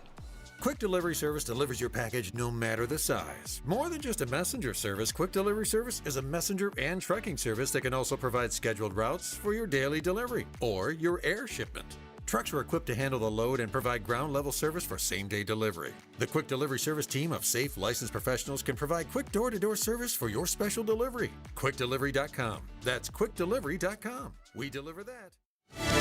The Trump campaign getting ready to face a new candidate. I'm Dave Anthony, Fox News. The day after President Biden dropped out of the race and endorsed his vice president. This morning, still, Democrats cannot point to a single state where Kamala Harris now puts in play where it wasn't before. Senior Trump campaign advisor Jason Miller tells Fox. You look at Arizona and Nevada, well, Kamala Harris was Joe Biden's border czar. That's going to be a disqualifier. You take a look at Georgia, Minnesota, where Harris's weak on crime policies will be a disqualifier. The former president on Truth Social wrote Democrats stole the race from President Biden. Then he's told Fox there should be an investigation into how Americans were misled about the president's mental fitness. The Clintons say they are, quote, honored to endorse Kamala Harris, and they aren't alone, with 178 Democratic lawmakers following suit with their endorsements. Fox's Brooke Simon also reports other Democrats have yet to back Harris, despite her raising $50 million already. Former President Obama issuing a statement praising Biden's work in office without mentioning Harris, instead calling for an open process. Senator Joe Manchin, who initially had considered re-registering as a Democrat to run, just told CBS he will not. 2 hours from now, Secret Service Director Kimberly Cheadle will testify at a House hearing into security lapses in the Trump assassination attempt. Many Republican lawmakers want her to resign. Cheadle says she's happy to come here, saying in a statement, "I look forward to the panel examining what happened and providing recommendations to help ensure it will never happen again." Fox's Lucas Tomlinson at the Capitol. 2 more Israeli hostages have died in Hamas captivity in Gaza. Israeli Prime Minister Benjamin Netanyahu will address Congress on Wednesday, though some Democrats will boycott, upset over the war's effect on Palestinian civilians. Meanwhile, the Israeli military has ordered the evacuation of an area of Gaza designated a humanitarian zone. Commanders say they're about to attack Hamas fighters who've used the area to launch rockets against Israel. Fox's Jonathan Savage. America's listening to Fox News. 64 degrees, partly cloudy skies at 7:02 on AM 560. The Answer. Good morning. I'm Mike Scott. State and local leaders reacting to President Biden dropping out of the 2024 presidential race. Governor J.B. Pritzker releasing a statement saying President Biden dedicated his life in service to the nation, but there was no formal endorsement of Kamala Harris. Democrat Congressman Mike Quigley was one of the first to urge Biden to leave the race. I don't think anybody knew this was going to happen. There was almost complete uncertainty among the members I know.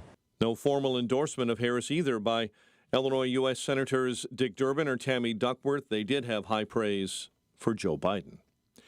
A Hillside man receiving a longer prison sentence for trying to set off what he thought was a car bomb outside of a downtown Chicago bar more than a decade ago. Adel Daoud was sentenced to 27 years in federal prison, 16 years after pleading guilty to a terror plot to bomb the Cactus Bar and Grill. U.S. Attorney's Office successfully appealed the original sentence. Disruptions caused by Friday's global tech outage continue to catch up with airlines who are playing their own game of catch-up after they were forced to cancel thousands of flights. Chicago area students on an educational trip in Puerto Rico are among those stranded because of the global glitch.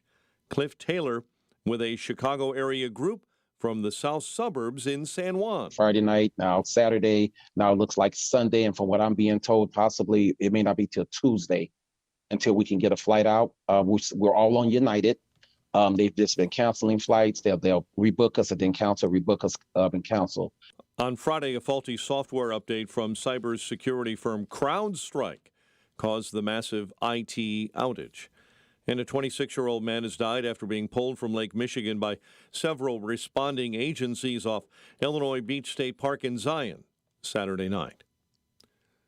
Cubs beat the Diamondbacks in 10, 2-1 at Wrigley Field to avoid the sweep, while the White Sox are on a 7-game losing skid following a 4-1 road loss to the Royals. Bulls wrap up Summer League play with a 107-81 loss to the Lakers.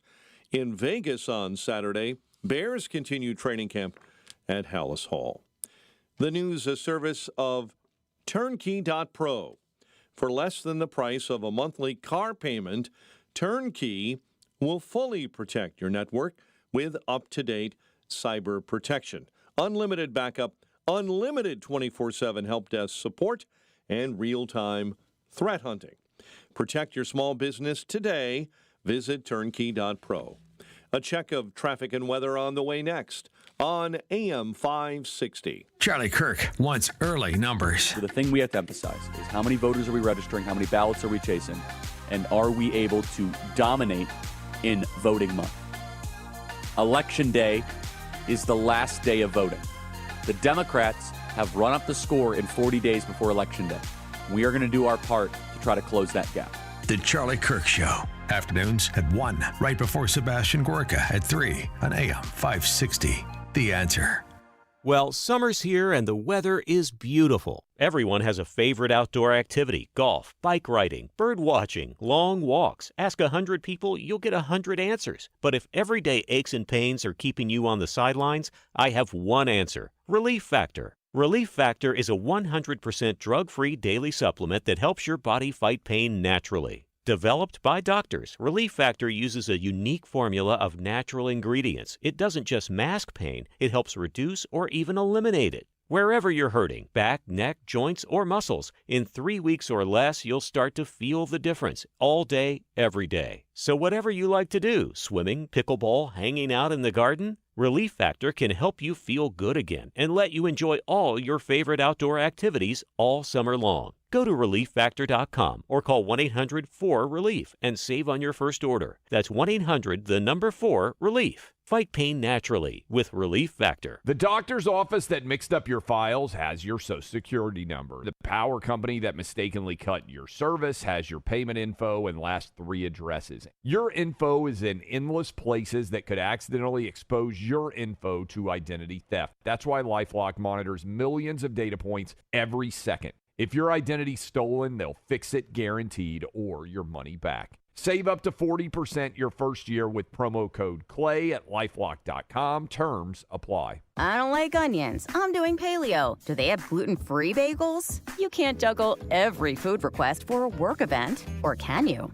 EasyCater is the all-in-one tech platform that makes it easy to get restaurant catering for work, with options for any group's size, taste, dietary preference, or budget. EasyCater saves your favorite restaurants and orders, which makes reordering a snap. Need to modify an order? No problem. So when it comes to food for work, make it easy on yourself with EasyCater. Start your order at easycater.com. As a business owner, do you have a strategy for exiting your business? Most business owners don't. Studies done by the Exit Planning Institute show 75% of business owners who don't have an exit plan are dissatisfied with their exit, and 80% of businesses put to market never sell. Total Clarity Wealth Management understands the hesitation to discuss exiting. Will customers leave? Will competitors take advantage? Will key employees leave? That's why they offer confidential planning. Contact Anne Marie at Total Clarity Wealth Management. Discover what the financial foundation should be to pursue an exit that is satisfying.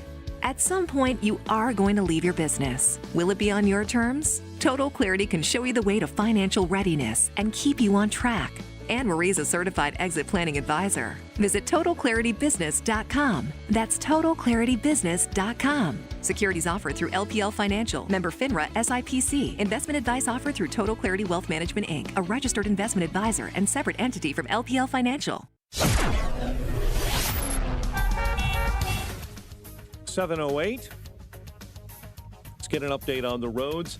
Team Hochberg Traffic Center time. All eyes on the Bishop Ford right now. Remains shut down outbound between Sibley and 159th, as it has all morning long due to a fatal crash that occurred in the 2 a.m. hour. Lakeshore Drive accident right lane block southbound between Fullerton and North Avenue. The Reagan slows up eastbound Roosevelt to the Tri-State. Chicago's Morning Answer with Dan and Amy continues next. Now your official Chicagoland weather forecast with Steve Williams. Partly sunny, a thunder shower in spots this afternoon, the high 84. Partly cloudy tonight, low 66. And then clouds and sun, humidity tomorrow. Afternoon thunderstorm, the high at 84. Scattered thunderstorms Wednesday, the high 78. I'm Steve Williams on AM 560, The Answer. Fog and 62 in Aurora. Fog 61 in Joliet. Fog in Morris and Romeoville. And 68 along the lakefront. Your next news update is at 7:30. Chicago's Morning Answer continues next on AM 560, The Answer. Now, from the Signature Bank Studios. This is Chicago's Morning Answer with Dan Proft and Amy Jacobson on AM 560, The Answer.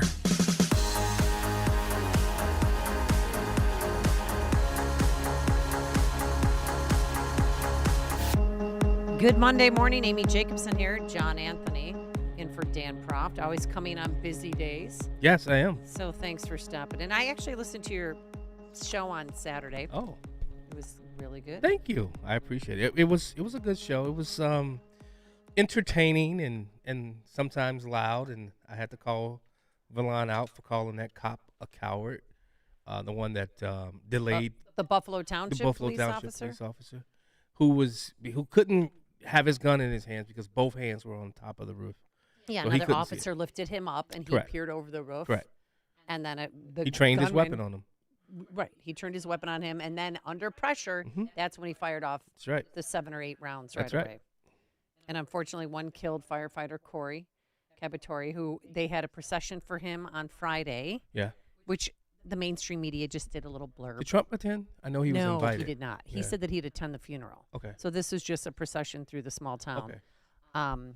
So that was a beautiful Yeah. ceremony to honor him, and his daughters were there and his wife. And again, what Trump did by taking the fallen firefighter's uniform on stage at the RNC and then actually kissing Yeah.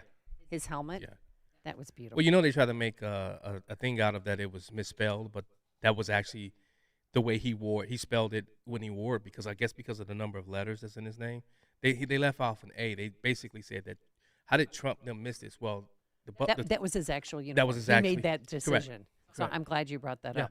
up. But now with this big, announcement, earth-shattering news that Joe Biden is stepping down, the Democrats want to badly change the subject of the assassination attempt from Donald Trump to them, to regroup and to, recharge the Democratic Party. But there's some questions that still need to be answered. Yeah. Who was behind the hit? What did the media know? Who in Congress knew? What is the FBI covering up? And why was the security so light for a presidential candidate, especially the Republican nominee? And knowing how many people have a vitriol reaction to President Trump. Yeah. How many people? I'm sorry. Let me gotta turn it down. Oh yeah. Okay. I don't hear the feedback anymore now. That's pretty good. Thank you. And in case you're watching, as it relates to that day, when did they put on the schedule? Jill Biden had an event and Kamala had an event, right? Or there were 2 other events for the Secret Service to be spread out. When did Trump's event get on the calendar, and when did they add the other 2 additional? Because when you know you're stretched thin, why stretch yourself even thinner by not having enough people? Well, according to Dan Bongino, there was only 3 Secret Service members there. That's it, 3. Wow. And the rest were Homeland Security because Secret Service now falls underneath Homeland Security. Yeah, right, exactly. It's insane, I'm telling you. With more on this, let's welcome back to the program. What do I have? Steve Bucci. He's our regular on Monday mornings. He served America for 3 decades as an Army Special Forces officer and top Pentagon official.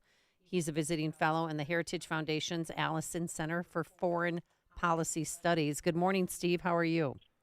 Good morning, Amy. Thank you for having me back again. It's good to be here.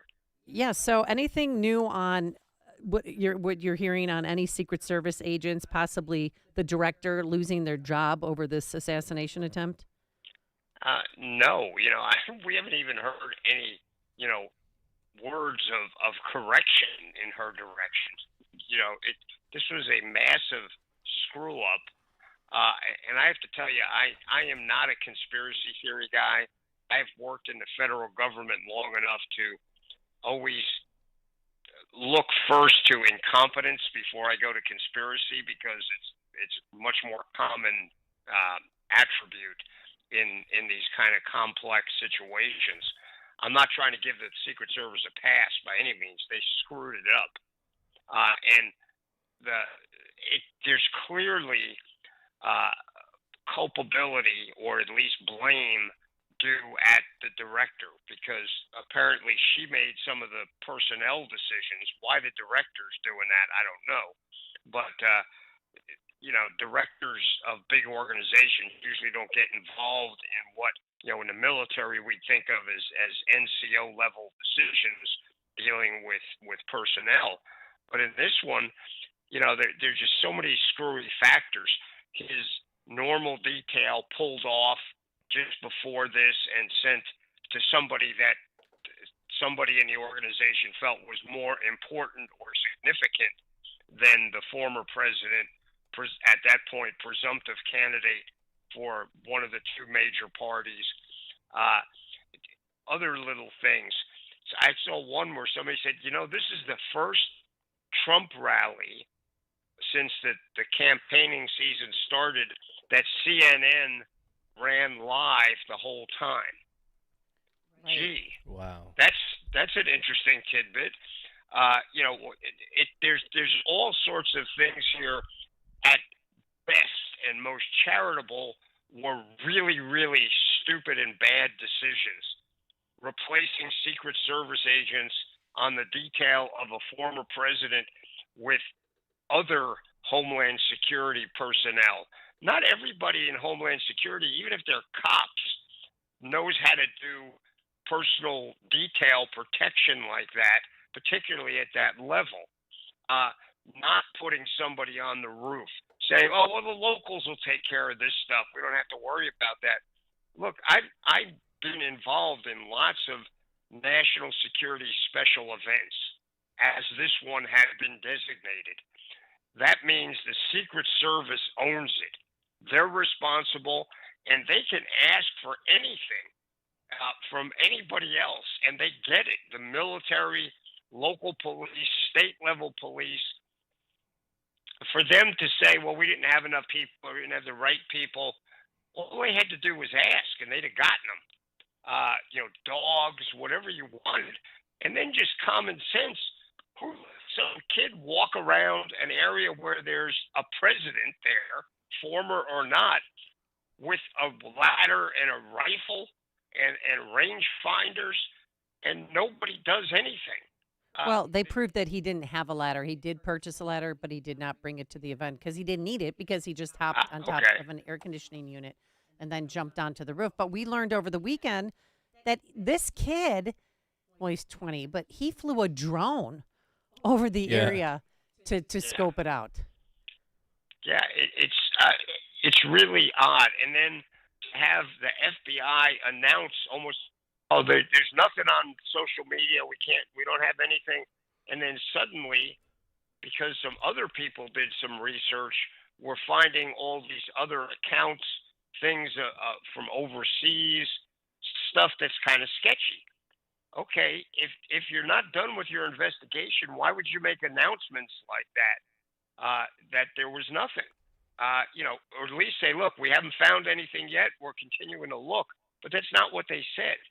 So there's at least incompetence here. If there is somebody who's fiddling around on the edges or doing something else, we need to keep investigating. This is not a done deal. Well, Stephen, the cops couldn't communicate with Secret Service. There was not a radio where they could hear everything that's going on. Why would they allow President Trump to take the stage knowing there's a possible or potential threat to not just Trump, but anybody that's attending the event? There's absolutely no reason. I've seen things at least delayed, if not canceled, for less than what this was.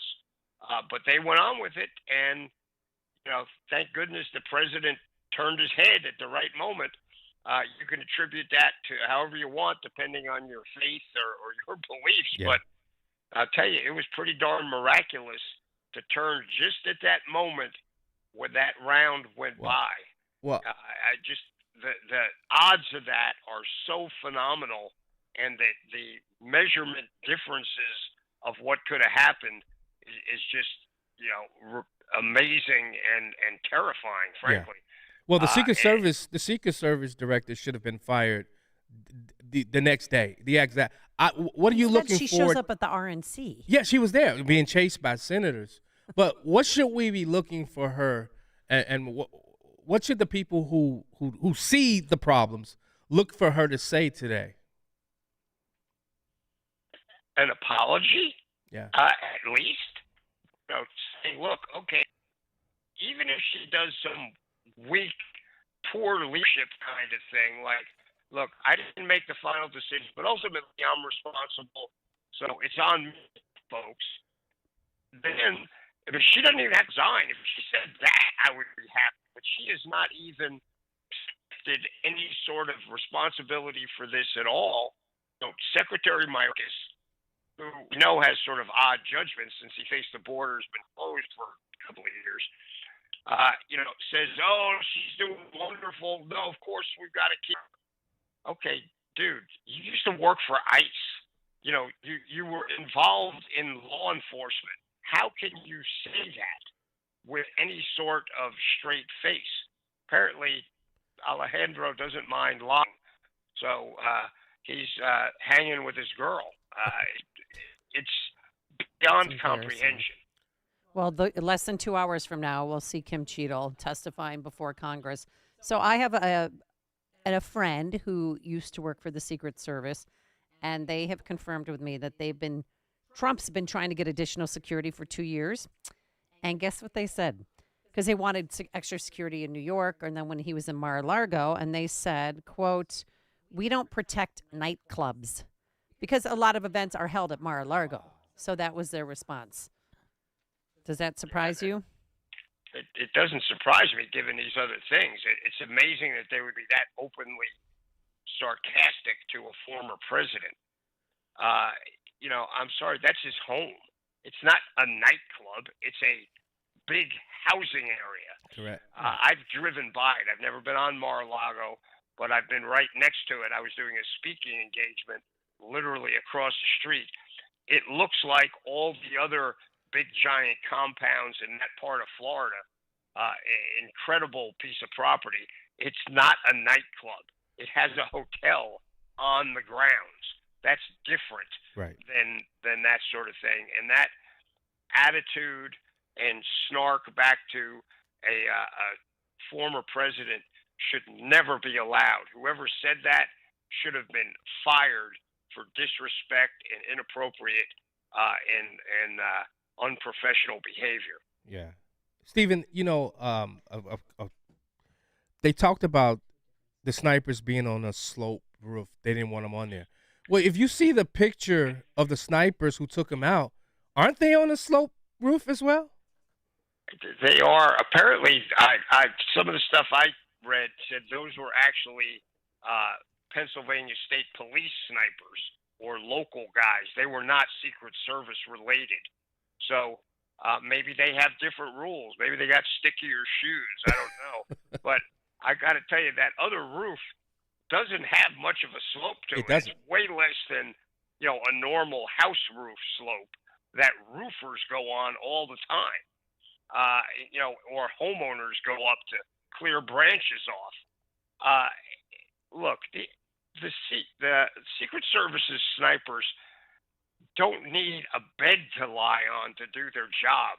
They're good quality law enforcement officers, and to diss them by saying, "Oh no, we couldn't let them up there because it'd be unsafe for them."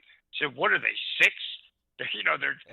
They're grown men, grown police officers, or I guess they could be women too. But they're professional snipers. Yes. Those people got a lot of training. I'm telling you, they could handle a sloped roof. Wow. Well, hopefully we'll learn more today, and hopefully Kim Cheadle will just say, "You know what? I lied about that roof," because she's lying about that. We know she is. Yeah. She'd just make up anything that sounds good just to keep her job. Well, she'll be under oath today.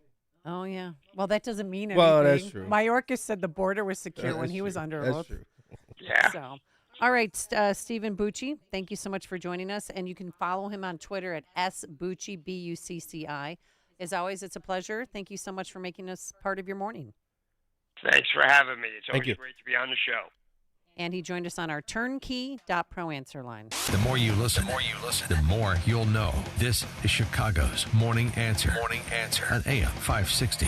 The Answer. The doctor's office that mixed up your files has your Social Security number. The power company that mistakenly cut your service has your payment info and last 3 addresses. Your info is in endless places that could accidentally expose your info to identity theft. That's why LifeLock monitors millions of data points every second. If your identity's stolen, they'll fix it guaranteed or your money back. Save up to 40% your first year with promo code CLAY at LifeLock.com. Terms apply. Hey, you've heard me say that cell phone service with Pure Talk is half the cost of Verizon, AT&T, and T-Mobile. $20 a month, you get unlimited talk and text, plenty of data, and you think, okay, Hannity, what's the catch? Well, there isn't one. Just ask the thousands of listeners who have made the switch of mine, and they love Pure Talk and their U.S. customer service, the great coverage on America's most dependable 5G network. Dial pound 250, say the keyword save now to start saving now on your cell phone plan. When you're in chronic pain, you're miserable to be around, and so are the people who have to watch you suffer. So stop it. Do something about it. Now's the time to be proactive and take care of yourself. And there's another solution other than surgery or drugs. Call QC Kinetics. QC Kinetics, they have a cutting-edge treatment that revitalizes your joints with your body's own healing process. So if you have arthritis or if you're in pain in your knees, hips, shoulder, back due to an injury, you need to call QC Kinetics today for a free consultation and get your life and mobility back. You know, I've been to one of their clinics. I met a few of their customers. They were smiling from ear to ear, so happy to have their mobility back, pain-free, without surgery. They have locations all across the Chicagoland area, including new locations in Crystal Lake and Gurnee. Call for a free consultation, 312-809-5955. That's 312-809-5955, 312-809-5955.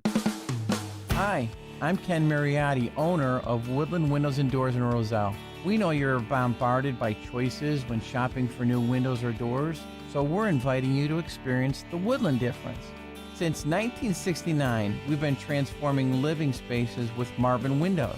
From modern to traditional styles, Marvin replacement windows and doors can bring your backyard right into your living space. Make your home feel brighter and more spacious. Our professional services, along with the best products like Marvin, are why we're proud of our 5-star reviews. No gimmicks, no pressure, and upfront pricing are why Woodland Windows and Doors is your trusted window and door experts in Chicagoland. Need new windows now? Buy now, pay later with 0% financing for 18 months. Terms and conditions apply. Visit woodlandwindows.com and schedule an appointment today. That's woodlandwindows.com. Hi, I'm Charlie Moon. I've been in the trading game for almost 20 years, and I just discovered the most powerful trading tool I've ever seen. So if you're trading stocks or options, then listen up. This new AI-powered trade finder can find you stocks to consider trading, which have had gains as high as 1,729% and have had nearly perfect win rates. It analyzes the entire stock market in seconds and pumps out a list of trades for you to consider every single morning.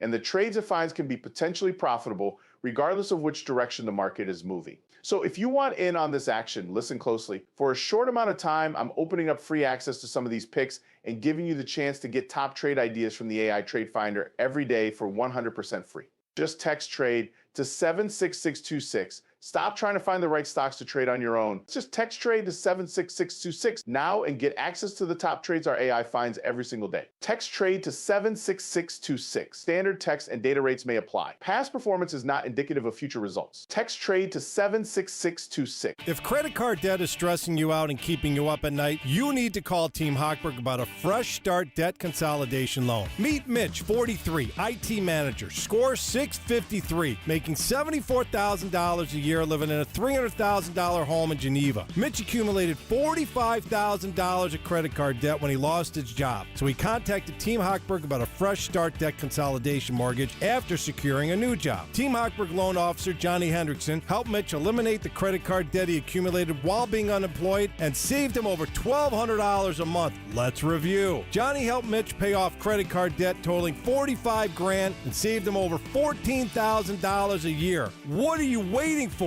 Team Hochberg helped Mitch and thousands of radio listeners, but we can't help if you don't call 855-563-2843 or visit 56david.com. That's 855-563-2843 or 56david.com. Lower.com, equal housing lender, NMLS 1124061. AM 560, The Answer.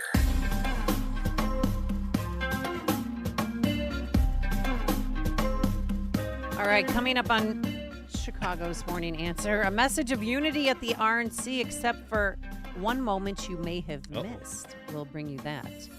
And later, a few CEOs are turning to Trump. We'll tell you who and we'll tell you why. But now let's head into the newsroom. Here's Mike. 7:30 on AM 560, The Answer. Good morning, everyone. President Biden is dropping out of the 2024 presidential race. In an interview with CNN's State of the Union, West Virginia Senator Joe Manchin says it was time for Biden to pass the torch. I want him to be the president in the last 5 months of this presidency, of his term, to do what he can do is unite our country, to calm down the rhetoric, and be able to focus attention to peace in the world. Time after time again, Joe Biden insisted he hasn't seen any polling data that showed him losing to Donald Trump. Unless they came back and said, there's no way you can win. Me. No one's saying that. No poll says that.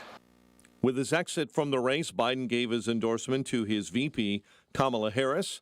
Maryland Congressman Jamie Raskin says Harris may be uniquely qualified. He's a convicted felon, and she's a prosecutor on behalf of democracy, freedom, and the common good. The DNC to nominate the party's candidate for president, scheduled to be held August 19 through the 22nd. Texas Senator Ted Cruz this morning lashing out at Democrats in the party and President Biden for allowing him to remain in office. Every Democrat today knows Joe Biden has dementia. Is any one of them calling for him to step down as president now?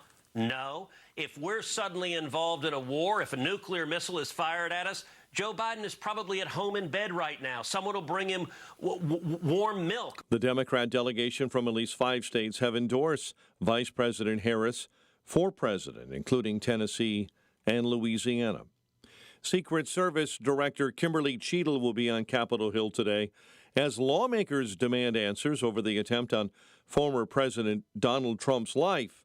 Ohio Congressman Mike Turner on CBS. President Biden should fire her. She's clearly not going to resign. But her failures are incredibly well known throughout the organization. And even as we look at that day, they were very, very basic failures. Many lawmakers are calling for Cheadle to step down or be fired.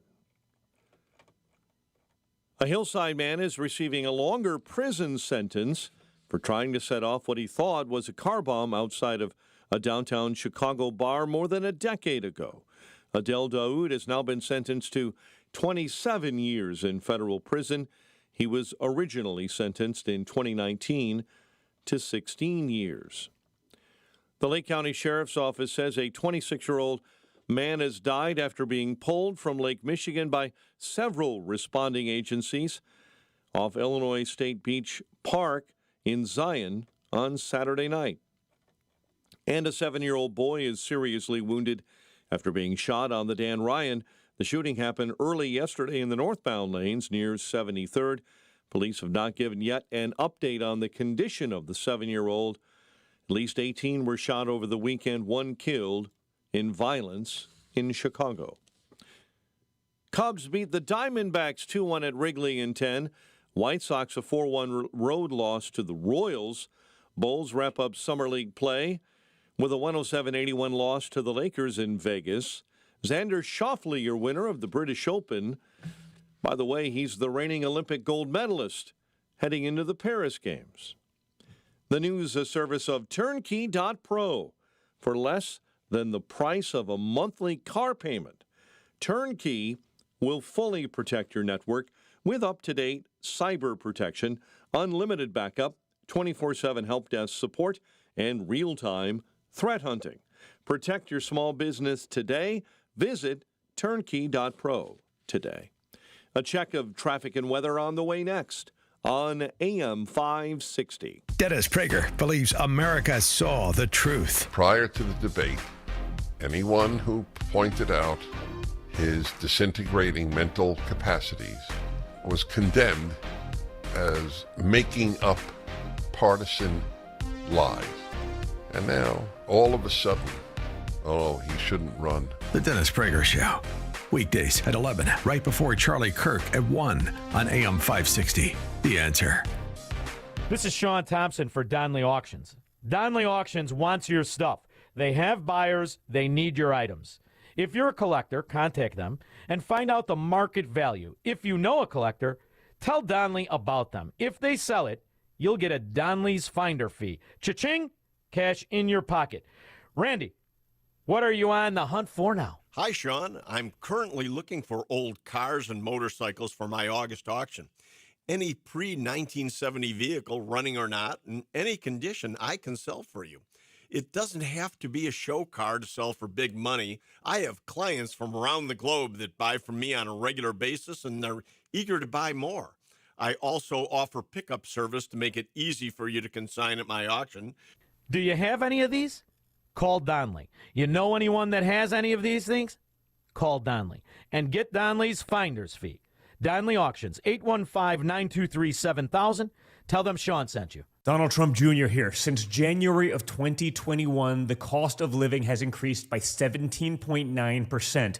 You can't get that money back, but you can stop your losses by diversifying into a gold IRA from my friends at Birch Gold Group. To learn more, get your free info kit on gold IRAs by texting the word SHELTER to 989898. That's SHELTER to the number 989898 to get your free info kit from Birch Gold now. Message and data rates may apply. Chicagoland certified financial planning professional Tim Stearns discusses taxes in retirement. Most people are paying more in taxes and keeping less of their money to live and do what they enjoy. That's why we've put out the Retirement Tax Bill Calculator online. You can see with your own eyes just how much you might be overpaying. It's a valuable tool, $500 value, but we made it free for you to view and run your own numbers at MVPCFP.com. That's MVPCFP.com. To run your retirement tax bill calculator, go to MVPCFP.com. Investment advisory services offered through Cornerstone Securities, LLC. Don't let a cold, sinus infection, or allergies ruin your day. Breathe easier, sleep better, and feel healthier with Navage. Visit Navage.com, Walmart, Walgreens, CVS, or a store near you. 7:37. Let's check the roads now. Team Hochberg Traffic Center time. And this outbound Bishop Ford situation is only getting worse. Outbound entirely shut down on the Ford between Sibley and 159th. By the way, this fatal accident occurred in the 2 a.m. hour. Crews have the area shut down for the investigation for the at least for the next half hour, maybe longer in the morning drive. We'll keep our eyes on that for you. Reagan, I-88 eastbound right near Naperville Road. We've just received word there's an accident with a right lane blocked. Chicago's Morning Answer with Dan and Amy continues next. Now, your official Chicagoland weather forecast. In the AM 560 Weather Center, we see partly sunny skies with a possible thunderstorm in spots this afternoon. High 84, partly cloudy and 66 overnight. More humid tomorrow with periods of sunshine and maybe a thunderstorm. High 84. Partly sunny and 69 at O'Hare, 70 at Midway. Still dealing with some fog in the western suburbs and down south as well. Your next news update is at 8, and Chicago's Morning Answer continues next on AM 560. The Answer. Now, from the Signature Bank Studios.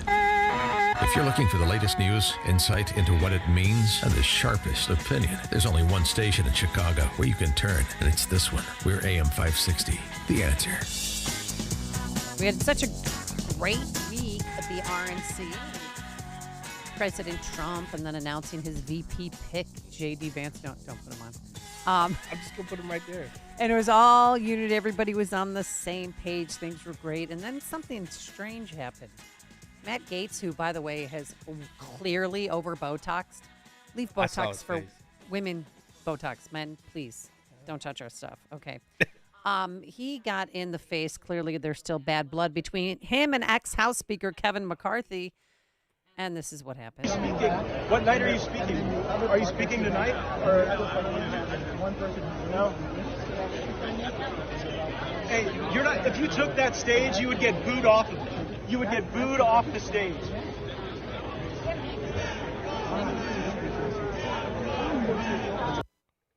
And guess who is staring him down? Yeah, I know. TMZ even reported on this. Yeah. They described the person as a senior citizen. I know him. He is a senior citizen. No, I don't know. That's Richard Porter. He's an Illinois National Republican committeeman, and he joins us now on our Turnkey.pro answer line. Good morning, Richard. How are you? Hey, guys. Good morning. You know you had a great convention when your opponent drops out 3 days later, don't you think? That's true. Oh, I know. This is great, and we'll get to that in a second. But first, let's talk about this incident. You just happened to be there at the right time?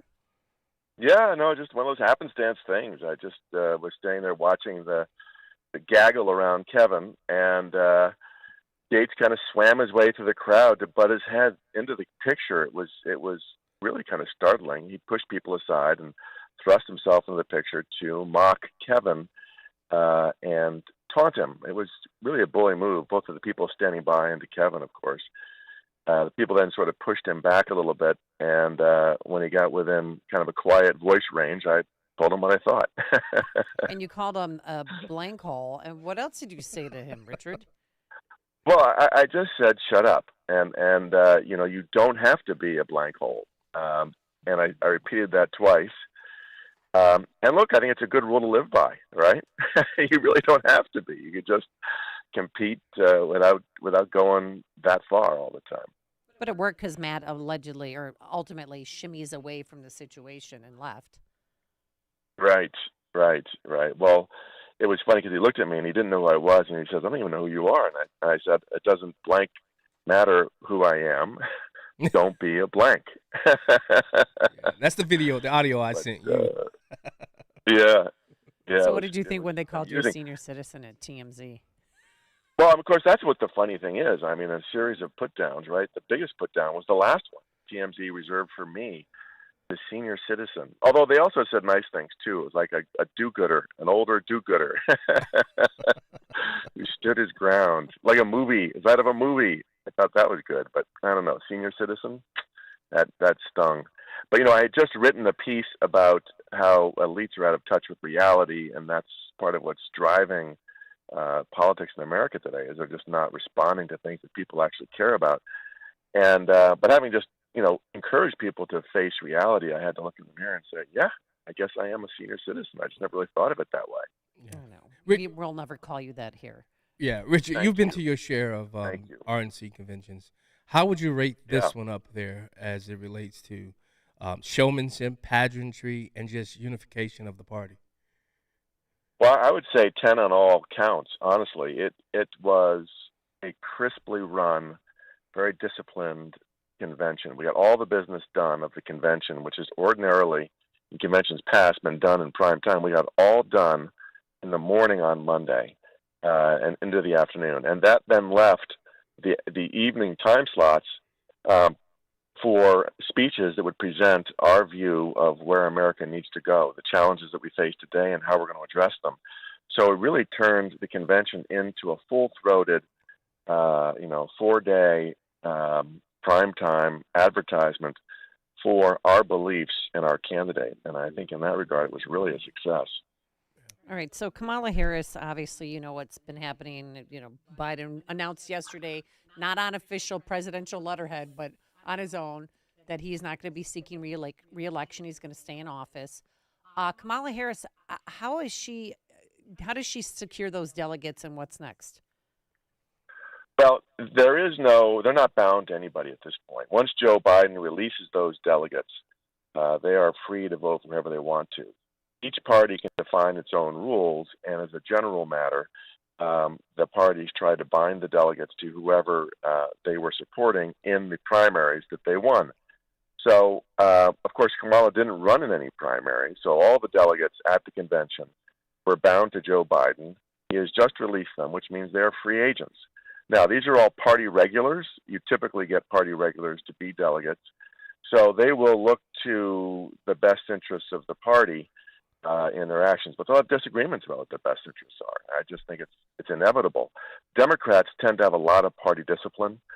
They're not as, free thinking isn't quite as welcome in the Democratic Party as in the Republican Party.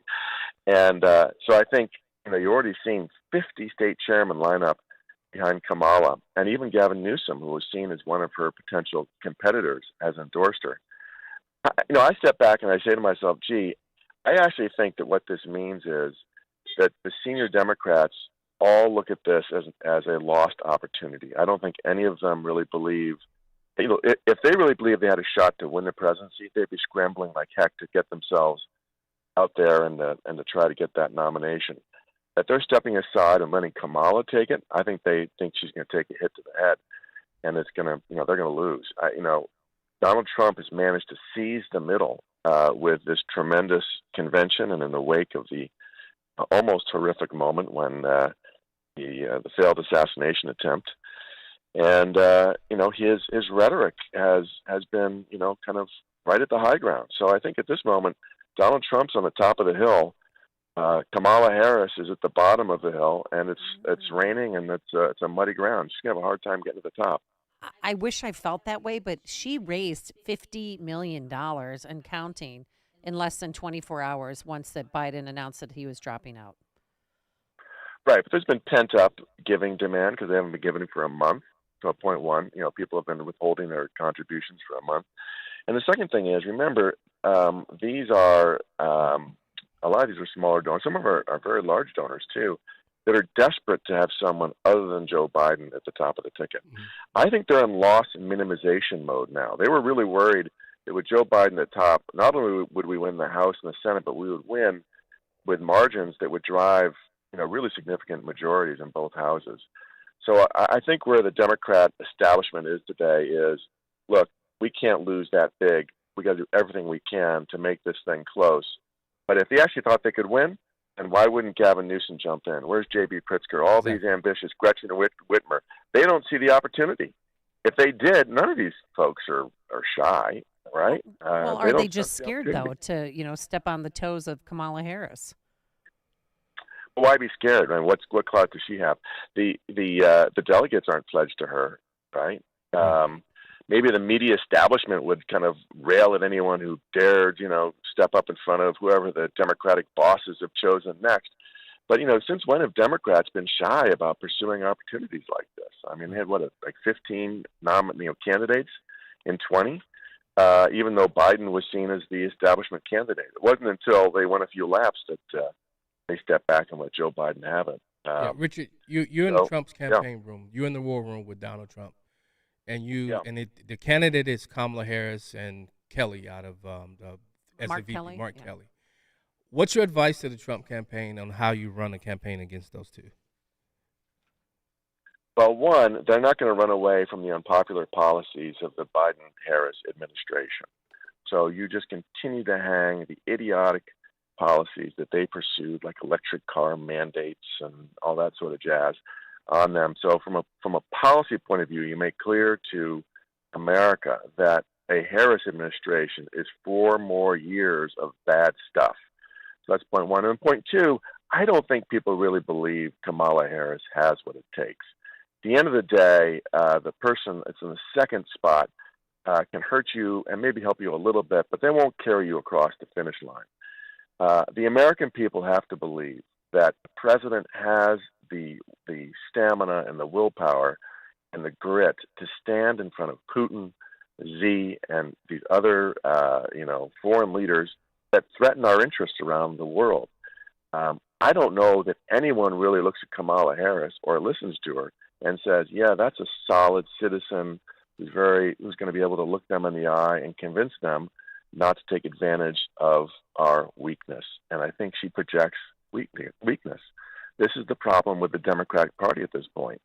They've emptied out our warehouses our storehouses of munitions, sending them over to Ukraine, while China is probing Taiwan for a potential assault. And, guess where all of our chips are made? They're all made in Taiwan. So, we are in a really dire spot. The world is on the edge of a potential World War III. Putin is rattling the nuclear threat, and we're going to go to Kamala Harris over Donald J. Trump to help us through this challenging moment. I just don't think people are going to buy that. And I think in the wake of that terrible assassination attempt, the American people see the president in a different light. It was the hand of Providence that preserved him, and it's changed him as well. I mean, he's a guy that's, he is reaching out to try to unify all America. He's moved to the middle. I mean, if you listen to his speech on Saturday, he said this. He said, the other side's going around trying to make me sound extreme, like I'm an extremist. I'm not. I'm a person with great common sense. I'm not an extremist at all. Like some on the right. Severe Right came up with this Project 25. They're very, very conservative. Just like you have, they're sort of the opposite of the radical left, okay? You have the radical left and the radical right. I don't know anything about Party 25. I don't know anything about it. So the bottom line is Trump 2.0 is a common sense populist with resilience and strength under fire. And it's already made him a metaphor for the American spirit. I think this is a position and a candidate that's very hard for the Democrats to assault. Well, how much do you think Biden was paid to drop out of the race? I mean, do you think that he was like some donor said, look, I'll give you $2 million if you and Jill just go I don't away. know, but I could look. I mean, what's insane, and it's always been staring us right in the face, is here's a guy that's been in public office since the early 1970s. He's a very young man. He's the son of a car salesman, so he has no family money. Yet somehow he lives the life of a multimillionaire, even after putting his kids through college. So it makes no sense to me. I mean, when you know what it takes to live and to accumulate wealth and to be able to afford the things he has, you sort of scratch your head and say, there is no way on God's green earth this guy, accumulated that wealth, on that salary. It just didn't happen with a big family and putting kids through. So, look, there's been money being funneled to him throughout his career. It's just reality, more as time went by. They had the whole Biden Inc. where the brothers and his son were sort of in the business of selling access to him, and then somehow his lawn was getting cut or other services were paid for, or whatever it was they needed, that they would pick up the tab, and that's how they would shift wealth to him. So look, I mean, I suppose it's possible someone paid him, but look, he's a proud man too, and this was his moment. Here's a funny thing: I actually met Joe Biden. I drove him to and from the airport back in 1980. Whoa. So 44 years ago. And let me tell you something. This is like one of the first politicians I met. I was excited to meet a U.S. senator, and I volunteered to be the driver, to drive this guy back and forth. He came to my college to give a speech back in 1980. The guy was a royal blank hole. He really was. I mean, the guy was rude. I was trying to ask questions, and I guess he thought there were stupid questions. But I walked away thinking, oh, man, that guy's a jerk. And nothing he's done in his career since then has ever convinced me he was anything other than a jerk. I mean, I think that's so funny. These people all treating him like a statesman. This is a guy that plagiarized not only the words, but the entire life story of Neil Kinnock back in 1988. That's what caused him to drop out of the race. This is the guy that led the high-tech lynching of Clarence Thomas in 1991-92. Yep. I mean, so this is a bad dude. And the idea that somehow he was able to resurrect his career thanks to Obama, and by hiding in the basement become president of the United States, this is ridiculous. Was he in office when they borked Bork? Was he there too? Yeah, sure, he was there. Absolutely. Yeah, he's been there since like 1974 or something like that, 72. Yeah, Been there I got a forever. question. Do you think Trump should debate Kamala? I know she probably wants the debates now. I don't I think think that she they needs should. the debates. I'm sorry for interrupting. Yeah, you. that's okay. This is so fun. That's with okay. our- What were you going to say, headsets. Amy? What'd you say? I don't think he should debate him. There's nothing in it for him. I do. What do you want, Richard? Tell me, John. Tell me why. Tell me what your thoughts are. I think it shows the American people Trump debating her. I don't think she can out debate Trump. Trump's one of the best debaters I've seen. Yeah, so here's what I think happens. I think if he debates her, she's going to play the "don't be a bully to me" sexist card, right? Correct. Yep. That's always the He's card they play. misogynistic. And then I He's think racist. Trump, blah blah blah. yeah, all that garbage. And then what will happen? I think Trump, because he doesn't take that nonsense. He'll say, "Wait a minute, you think Putin's going to be like nice to you because you're a woman? What are you talking about? This is ridiculous." And by the way, Trump is hard on anyone who's hard on him. So the idea that somehow he's got to be soft and gentle, it's the same stupidity as the idea that that bad things aren't going to have to happen after 8 o'clock while Joe Biden is president because he has to go to bed early. So I mean, look, you can't expect the world to conform to the needs of the president. You need a president that has the resilience, the flexibility, and the strength to adapt to the circumstances the world presents. And does Kamala have that? Does anyone believe that? I don't think so. I think the debates will expose that about who she is. I do. Yeah, I think so too. When you look at policy-wise, she's just not there. She doesn't have the gravitas to do it, in my opinion. Yeah, she doesn't have, right. I think that's a good word, John. I think she doesn't convey gravitas. Right. Ukraine is a small country. It's next to a big country called Russia. I mean, you look at the stuff online, it's brutal. I mean, have it's it brutal. here. And she wants convicted felons to be able to vote. Right. Well, this is a woman. I mean, the funny thing is, she's on both sides of the law and order issue. She kept people in prison back in California when she was Attorney General after a Supreme Court order that they should be released because she said they needed them for firefighting. So basically, had them be indenture servitude. I mean, it's really crazy. And you know, her career. I mean, it's really the seamiest sort of thing. How her career got launched. You know the story, of course. Was Willie Brown? Is that his name? Was former? Yes. You know, Speaker of the House. When she dated Montel. Speaker of the House and Montel. I know. It's just Kamala. I saw that online. It's like Kamala. Kamala. Not to be confused with Montel Jordan. This is how we do it.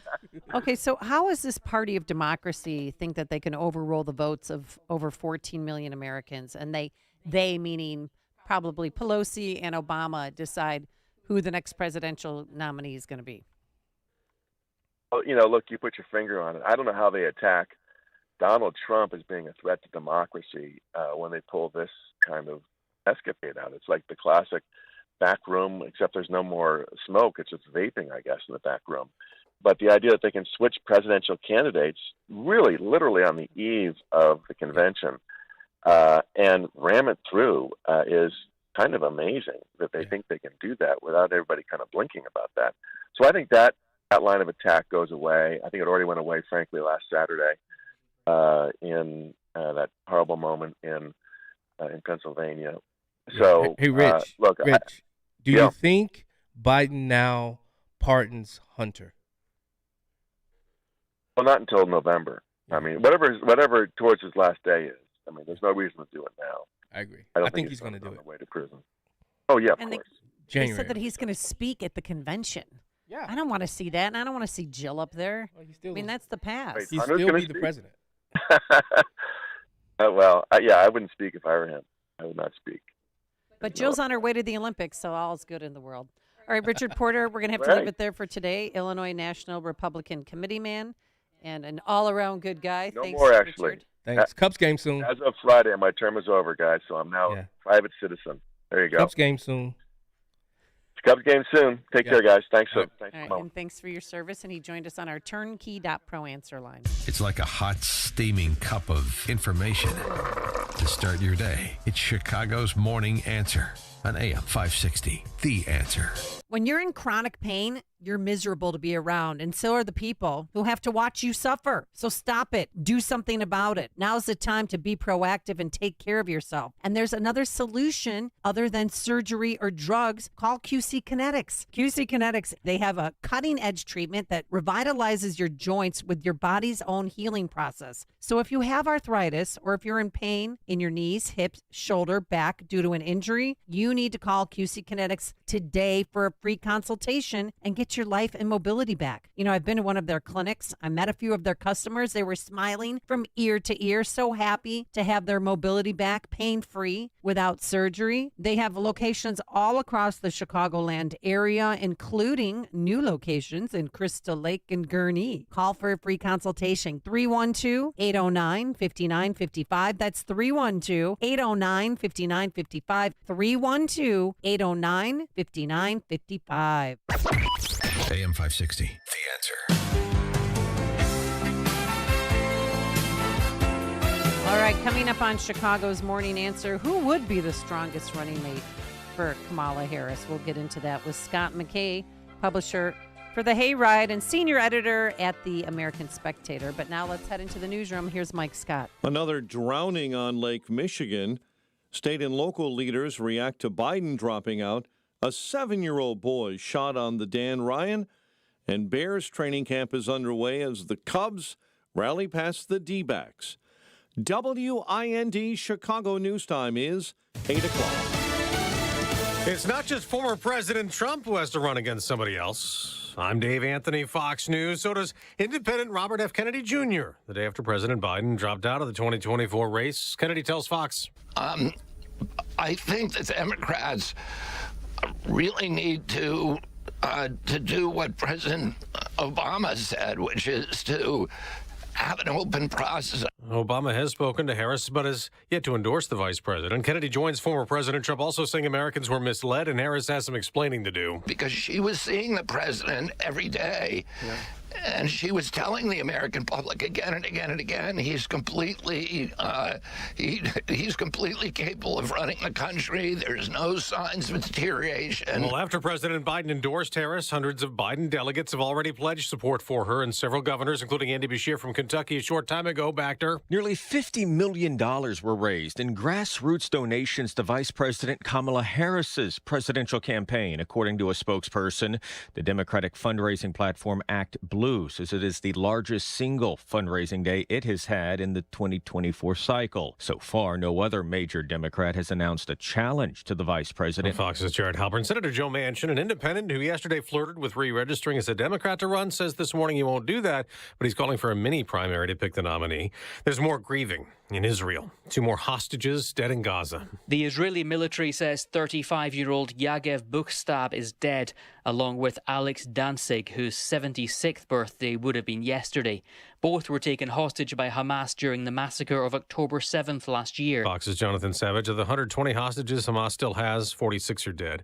An hour from now, Secret Service Director Kimberly Cheadle will testify at a House hearing into the Trump assassination attempt. Security lapses. Some lawmakers are demanding Cheadle resign.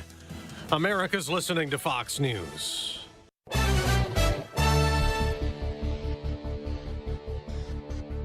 .69 degrees at 8:02 on AM 560. The Answer. Good morning. I'm Mike Scott. A 23-year-old man apparently drowned overnight in Lake Michigan at Leone Beach. The incident happened just before midnight this morning in the 1200 block of West Toohey in Rogers Park. After being located in the water, the man was transported to St. Francis Hospital and later pronounced dead. According to authorities, police and Chicago Fire responded to that person in distress and spoke with witnesses, told the officers that 23-year-old man was last seen in distress in the water. State and local leaders are reacting to President Biden dropping out of the 2024 presidential race. Chicago Mayor Brandon Johnson endorsed Harris, saying the president united the country by beating Donald Trump. Democrat Congressman Mike Quigley was one of the first to urge Biden to leave the race. I don't think anybody knew this was going to happen. There was almost complete uncertainty among the members I know. No formal endorsement of Harris by either Illinois U.S. Senator. Democrats Dick Durbin and Tammy Duckworth, they did have high praise for Joe Biden. Disruptions caused by Friday's global tech outage continue, with airlines playing the biggest catch-up game of the year after they were forced to cancel thousands of flights, stranding Chicago area students in Puerto Rico. Cliff Taylor is with the group from the south suburbs in San Juan. Friday night, now Saturday, now it looks like Sunday, and from what I'm being told, possibly it may not be till Tuesday until we can get a flight out. We're all on United. They've just been canceling flights. They'll rebook us and then cancel, rebook us and cancel. On Friday, a faulty software update from cybersecurity firm CrowdStrike caused the massive IT outage. Cubs beat the Diamondbacks in 10 2-1. White Sox, a 4-1 road loss to the Royals. Bulls wrap up Summer League play with a 107-81 loss to the Lakers in Vegas. Xander Schauffele, your British Open winner. Schauffele finishing on top of the leaderboard at 9 under par to win the tournament at Royal Troon. The news, a service of Crosscom Public Adjusters. If your home or business has an insurance claim, Crosscom will help you get what you need and have coming to you. CrosscomPublicAdjusters.com. 8:04. Time for the AM 560 Business Beat, a service of Signature Bank. Visit signaturebank.bank for all your commercial banking needs. Now, the latest from the Fox Business Network. I'm Stuart Varney, and this is the Fox Business Report. Verizon Communications is continuing to see strong demand for its wireless and broadband services, though customers are holding off upgrading their phones. Earnings matched Wall Street forecasts. The quarter was weaker than a year ago, and its revenue was disappointing. Verizon is standing by its forecast for the year. The stock, though, is losing ground. U.S. stock futures are higher after President Biden stepped out of the presidential race. Market watchers say investors have been increasingly pricing in a Trump victory, anticipating smaller companies benefiting from import tariffs, and say now there could be some market volatility. And CrowdStrike shares are down another 3.5% as fallout continues from its global tech outage on Friday. That's your Fox Business Report. I'm Jenny Cosola, invested in you. 8:05, a check of traffic and weather on the way next on AM 560. Dennis Prager can't get in the mindset. I don't get how people who do think clearly and morally in general become never Trumpers. I've tried to wrestle with this since 2016. It doesn't matter how much damage the left does, I will never support Donald Trump. The Dennis Prager Show. Weekdays at 11, right before Charlie Kirk at 1 on AM 560. The Answer. Guys, it's summer and time to do more outdoors, but do you feel out of energy, lacking motivation and mental focus? It could be low testosterone. Low T affects millions of men, and it happens naturally. The solution? Testosterone replacement therapy at Low T Center. It starts with a quick test, and the results are fast. Don't wait. Take control of your health. And now Low T Center is offering a free initial test. So if you're over 30, schedule a visit at lowtcenter.com today. That offer is good until July 31st. lowtcenter.com. Terms and conditions apply. Did you know that high blood pressure is the #1 risk factor for mortality? In fact, 1 in 2 adults have high blood pressure. That's a 50-50 chance you are a walking time bomb. But you, not Big Pharma, can take control of your blood pressure. Don't wait before it's too late. With 120 Life. 120 Life is a blend of great tasting super fruit juices that can actually help lower your blood pressure.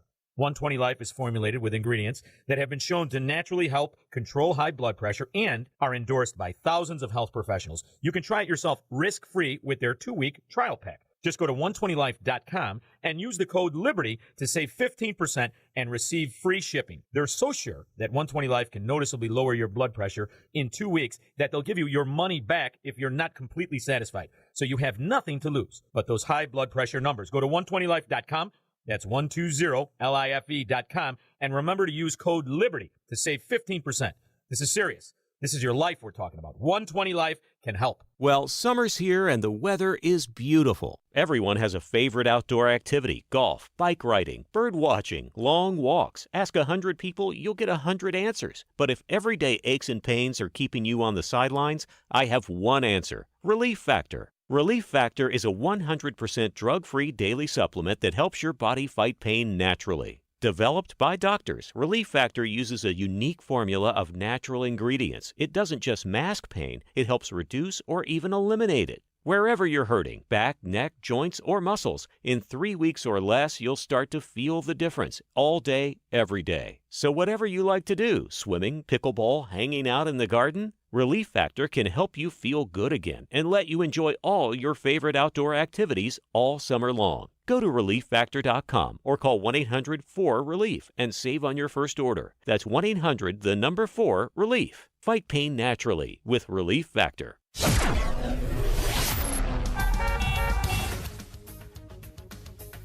8:08, let's check the roads. Team Hochberg Traffic Center time. Traveling inbound on the Kennedy, a manageable 50 minutes as you roll from O'Hare into the Circle interchange. Accident on northbound 55, 3 lanes blocked right at I-80. That's northbound 55 this morning. The Stevenson main line, left center lane blocked with an accident inbound right at Cicero. Traveling on the Bishop Ford, it remains entirely shut down on the outbound side between Sibling and 159th. That fatal accident investigation continues. There's also an accident just reported outbound at Dalton. Chicago's Morning Answer with Dan and Amy continues next. Now your official Chicagoland weather forecast with Steve Williams. Partly sunny, a thunder shower in spots for the afternoon. A high today at 84. Partly cloudy tonight, low 66. Clouds and sun, humid tomorrow. Thunderstorm in the high 84. Scattered thunderstorms on Wednesday, high at 78. I'm Steve Williams on AM 560. The Answer. Partly sunny and 69 at O'Hare. Mostly sunny and 70 at Midway. Still some fog in Morris, 63. Your next news update, 8:30. Chicago's Morning Answer continues next on AM 560, The Answer.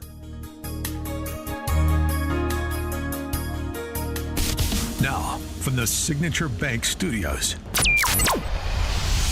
this is Chicago's Morning Answer with Dan Proft and Amy Jacobson on AM 560, The Answer.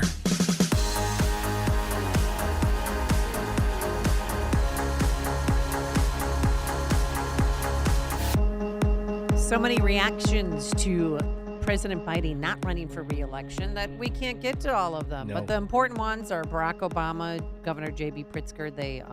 Newsom. And Newsom. Well, no, those two, Pritzker and Obama. They thanked Joe for his service and for his courage to step down. Blah blah blah. But neither of them, in their statements, endorsed Kamala Harris. Why? I don't know. Governor Newsom is endorsing Harris, Yeah. and so is Governor Shapiro from Pennsylvania.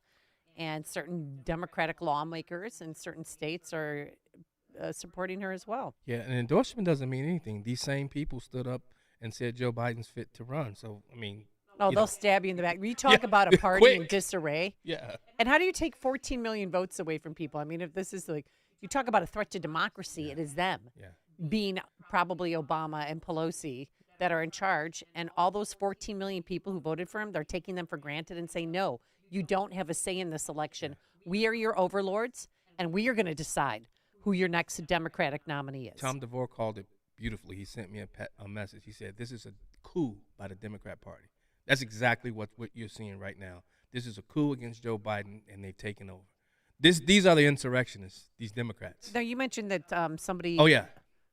So you wanted to read a tweet. Yeah, from if you know Deion Joseph, he's a L.A. Thanks to Mike Scott for bringing this to my attention.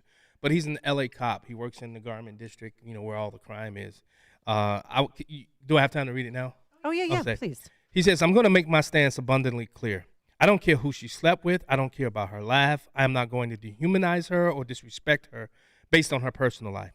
Who doesn't have a past? And she is grown. Don't care if she's too black for some and not black enough for others. My decision not to even consider her is based solely on the following." Listen to this. People forget this. She created a bail fund for rioters in 2020 who destroyed cities to push a political agenda. That is terrorism, and she helped them skate instead of condemning them. She supported 2 propositions in California that exacerbated crime and made it incredibly difficult for law enforcement to stop crime, as well as no cash bail, even against the will of California voters. She was tasked with solving the border crisis. She only went to the border because she was pressured, and all she did was peek at it to find root causes, which is progressive code for I ain't going to do sugar honey iced tea about this. She engages in race baiting and fear mongering, which lets me know she has zero solutions to the many issues Americans are facing right now. She is even further left than Joe Biden. That's why I don't believe she is ready to lead, and her politics will slide America further down the crapper. Not because she's a woman. I would gladly and without pause vote for a woman for president. Some of the greatest leaders I have worked for were women. Just can't vote for this one because of who she is. It's not her gender. Has nothing to do with her race. I'm always proud when I see black people elevate. I just don't want any black person. I don't care about color when it comes to leadership. I just want the leader best capable to lead. Deion Joseph. He's he's been on this show with you and Dan before. Get him back on. Yeah. Although I got to call him out. He and I have been trying to get him on my show. And I know who I got to call. I got to send a message to his wife. She'll make it happen. She Comfort Wings. They provide some of the best wings in California. From some of the friends in L.A., they said that's some of the best wings they've had. Comfort Wings. I can't wait to get back out there. Okay. Well, I'm thank you hungry very now. much. Well, yeah, I know. We've been hungry and yawning this whole morning. We're like in shock. I honestly, I'm still in shock between Trump's assassination attempt and this, because going into the weekend, people said, oh, it's going to happen Sunday. And then, no. The Clintons came out and said, we're supporting Biden 100%.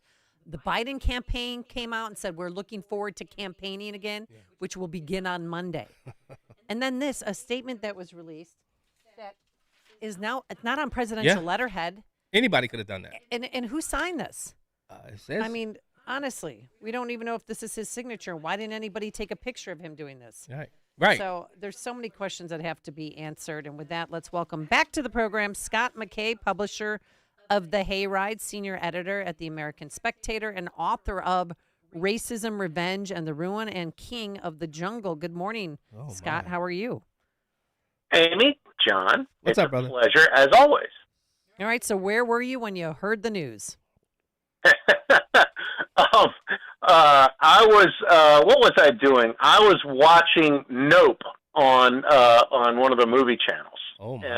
And then all of a sudden my phone blew up, and I thought there was a bit of irony in that. Y'all said something that I want to pick up on, and John, I think it was you that actually said it.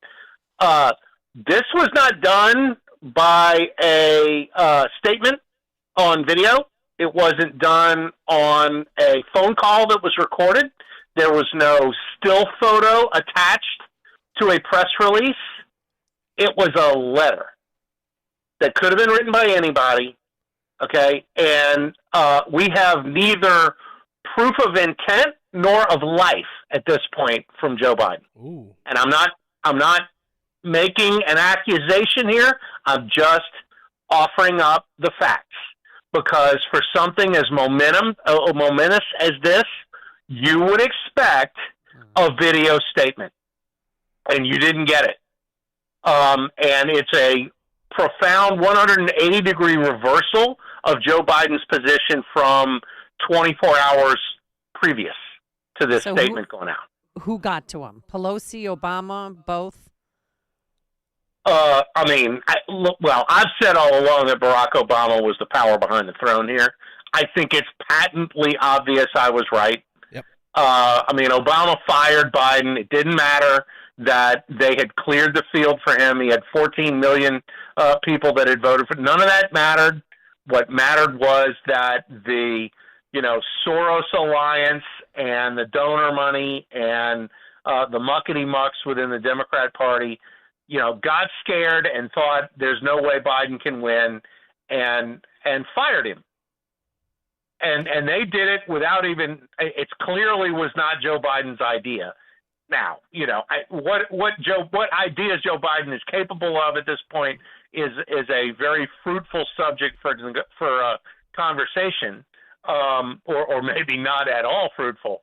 But this clearly was not Joe Biden's call. This call was made for him, and it kind of throws open for ridicule the idea that these people are out there protecting, quote unquote, our democracy against Donald Trump. They keep using the word "our democracy," which is not actual democracy. Our democracy and democracy are not the same thing, and you saw that, I think, pretty clearly yesterday. Do you think that this will turn into an epic miscalculation? Well, I don't know. I just don't know what can be unburdened by what has been.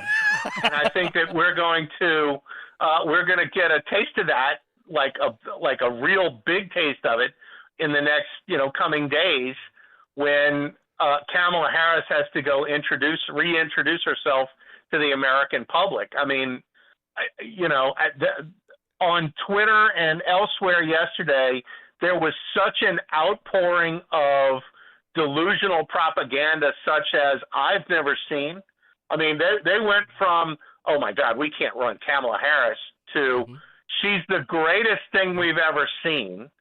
They turned on a dime. It was amazing how little respect these people have for their own credibility. They're the same liars that went around talking about how Joe Biden was sharp and on his game. And then all of a sudden, we're supposed to, you need to take another look at Kamala Harris because in 4 hours, she got the entire Democrat Party behind her. Yep. And it's like, except for Obama and Pelosi and Schumer, except for the people that actually matter in the party, she got all the, Hakeem Jeffries has not come out publicly and endorsed her, I don't think. No. So, all of the usual shills are behind her. But the actual money people, other than the Soroses, they're behind her, which is probably more than enough. Hey, Scott, they've changed what it means as it relates to election interference. How is this not based upon how the left has changed what election interference is? How is this not interfering with an election? Well, it depends on your definition of an election. Right? The Ba'ath Party used to put on elections in Iraq. I mean, those were elections. People would show up and they would vote. And they would vote for Saddam Hussein or else they'd get shot. That's an election. It's not the kind of election that we would respect. I mean, they had, or more to the point, the Soviet Union had lots of elections. And you could come out and you could vote for the Communist Party's candidate. And everybody did. And so they said, well, we've got the consent of the governed. And that's kind of what this is. The Politburo decides what your choices are. They can put a primary on, or they can not put a primary on, or they can put a primary on and then disregard the primary because it's like Stalin said, it doesn't matter who votes, it matters who counts the votes. And clearly the vote counters have a lot more power than the voters in today's Democrat Party. If I'm Dean Phillips, I'm pretty PO'd right now because everything he said about Joe Biden when he ran for president turned out to be correct. He got 500,000 votes, and nobody has given him the slightest bump in credibility or they haven't given him any considerations or it. The guy had Joe Biden pegged. He said, look, he can't win. He's too old. He's senile. We need somebody else. I'm running. Now, I wouldn't run Dean Phillips against Donald Trump either. But the whole point is this guy had pegged it for his whole party. Look, guys, this is the problem. And they disparaged him. They punished him. They gave him absolutely no oxygen whatsoever. And then when he's proven completely right, they didn't even nobody's talking about going to the convention and, hey, Dean Phillips got 500,000 votes. Nobody's even touching that. Nobody's touching it for Marianne Williamson either. Instead it's Kamala Harris and whatever other ringer we decide to introduce at the convention. Well, let's talk about that. There's 10 people that are possible VP picks. Governor Newsom, Governor Shapiro has already come out and endorsed the anointed one, Kamala Harris. Who do you see as being the strongest running mate for her?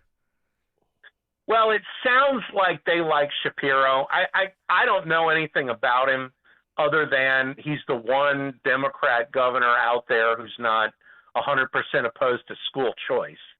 I tend to think that will play worse for him because Randy Weingarten and the other communist that runs the NEA. The teachers' unions are going to have a say in all of this. That's a big chunk of the Democrats' money comes from them, and they're going to need a whole bunch of it. So I think that may preclude Shapiro. But, their biggest problem is they need somebody from Middle America on that ticket because, Joe Biden could run around and, I'm Scranton Joe and all this other garbage that he used to say. I mean, that was kind of his brand, was that he was, a hard hat working man type of candidate, even though there's not a single callus on Joe Biden's hands. Well, what about Pete Buttigieg? But, you run San Francisco Camel and you got a big problem. What's that? Pete Buttigieg. He's from Indiana. Yeah. I guess that would be a way to say, hey, here's our Middle America vice president. I don't know that Middle America automatically associates with Pete Buttigieg for obvious reasons. But there's a lot of people on Twitter talking up Buttigieg and saying that Harris-Buttigieg is an unbeatable ticket. Oh, please bring us that ticket. Please, please, I want that to be the ticket. I want that to be the ticket. Yeah, that's, don't throw me into that briar patch, right? I mean, that I'm fine with that. If that's the way that they want to go, then absolutely. Yeah. Go, knock yourself out. Scott, what do you think the Harris campaign? If it's Kamala Harris, what's her campaign messaging against Donald Trump? It's nonstop abortion and Trump derangement syndrome. Which they've changed the party platform at the convention, which basically does not call for a national ban on abortion. Well, I know.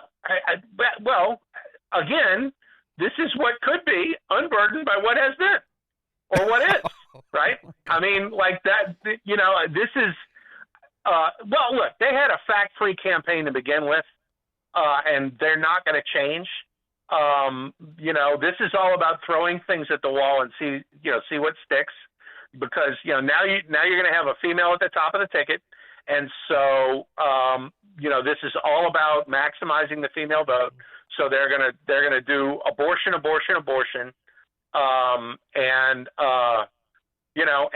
all about how Trump is a threat to our democracy. Even though the our democracy thing is kind of a sore spot, because like, wait a minute, like, we had a real primary on the Republican side. I mean, there were lots of candidates and lots of money spent and all the rest. I mean, that was a real electoral primary, and you guys had none, and you're the ones that want to talk about democracy.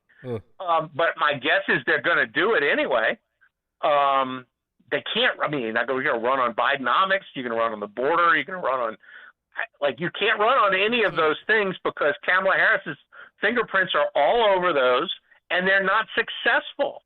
So it has to be abortion. It has to be, highly targeted toward core Democrat demographic groups, particularly unmarried women, and to do everything they can on that. Well, I was going to tell you, the CTU, Chicago Teachers Union, they tweeted out, this guy would be a great VP pick, and it was a picture of Bernie Sanders. He's got the Bernie bros. Okay. Like, if you want to do that, go right ahead. Go back to an 80-year-old man. You want to put J.D. Vance and Bernie Sanders in a debate? I mean, that I would fantasize about that. I think that would be an extremely, interesting thing. I mean, like, first of all, you do that and you're going to negate the advantage that they're now going to claim, which is Donald Trump is too old to be president, and Kamala Harris is, Gen X, and so this is an advantage for the Democrats. So if you go and you nominate Sanders as the VP, then what you've done is you've now negated that. So I don't think that that's something that they would do, but from a policy standpoint, it would point up how far left Kamala Harris is, that she has no problem with Bernie Sanders. Which we know to be true. So, at least that would be somewhat of an honest choice on their part. It would also be a desperate choice, seeing as though, they feel like their own base is not solidified, despite all of their protestations to the contrary. Good point. All right, Scott McKay, so glad we had you on, especially today. Publisher of The Hayride, senior editor at The American Spectator, and author of Racism, Revenge, and Ruin, and King of the Jungle. Thank you, Mr. McKay, for joining us. Have a great day. Yes, ma'am. Yes, sir. Y'all have a good one. Yep. You too, and he joined us on our turnkey.pro answer line. Listen to podcasts of Dan and Amy from the AM 560 mobile app. Download it today at 560theanswer.com/mobile. From breaking news and weather across the country to insight from the brightest minds in conservative opinion, it's Salem News Channel. Home to the biggest shows on TV, like Dennis Prager weekdays at noon Eastern, followed by Jay and Jordan Sekulow at 2. Join SNC, where facts are sacred, critical thinking is celebrated, and the pursuit of truth is unwavering. Watch Salem News Channel free now on Xumo Play. Learn more at snc.tv/Xumo. Join me, Dennis Prager, on an unforgettable Bible cruise to the Caribbean, November 29th to December 8th, 2024. Imagine 9 days of basking in the sun, surrounded by the stunning beauty of a tropical paradise. Amid profound conversations, I'll share about the Bible and my insights into current events in a way that I believe you will really enjoy. Secure your spot on this once-in-a-lifetime adventure by calling 855-565-5519 or booking online at PragerBibleCruise.com.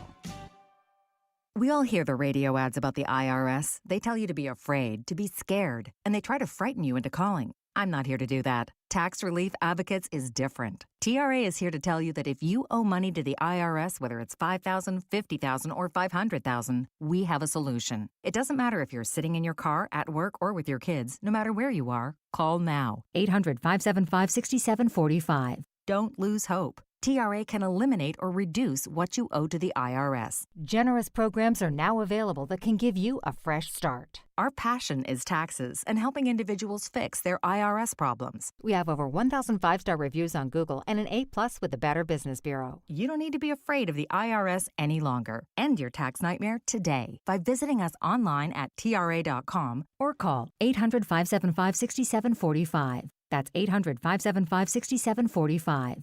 Tax Relief Advocates. Real solutions for real people. If it's time for a new roof, your siding's looking old, you need new windows, gutters, or a reliable restoration company, trust me, AAA Roofing Contractors is who to call. They're the real deal. And speaking of deals, AAA offers a wide range of discounts, including military and healthcare provider discounts. And due to the recent storm, AAA Roofing Contractors is giving out free inspections in your neighborhood. The storm may have caused a lot of damage to your property, so please don't hesitate to reach out. AAA Roofing Contractors specializes specifically in insurance restoration claims. They're here to help you every step of the way so you get what you deserve. They value every shingle customer. In fact, they make sure clients are 100% satisfied. Schedule a free home improvement consultation now. Call 847-730-4026 or book online at arcroofinginc.com. Roofing, siding, gutters, windows. Family-owned AAA does it all and does it right, and are insurance specialists. That's 847-730-4026.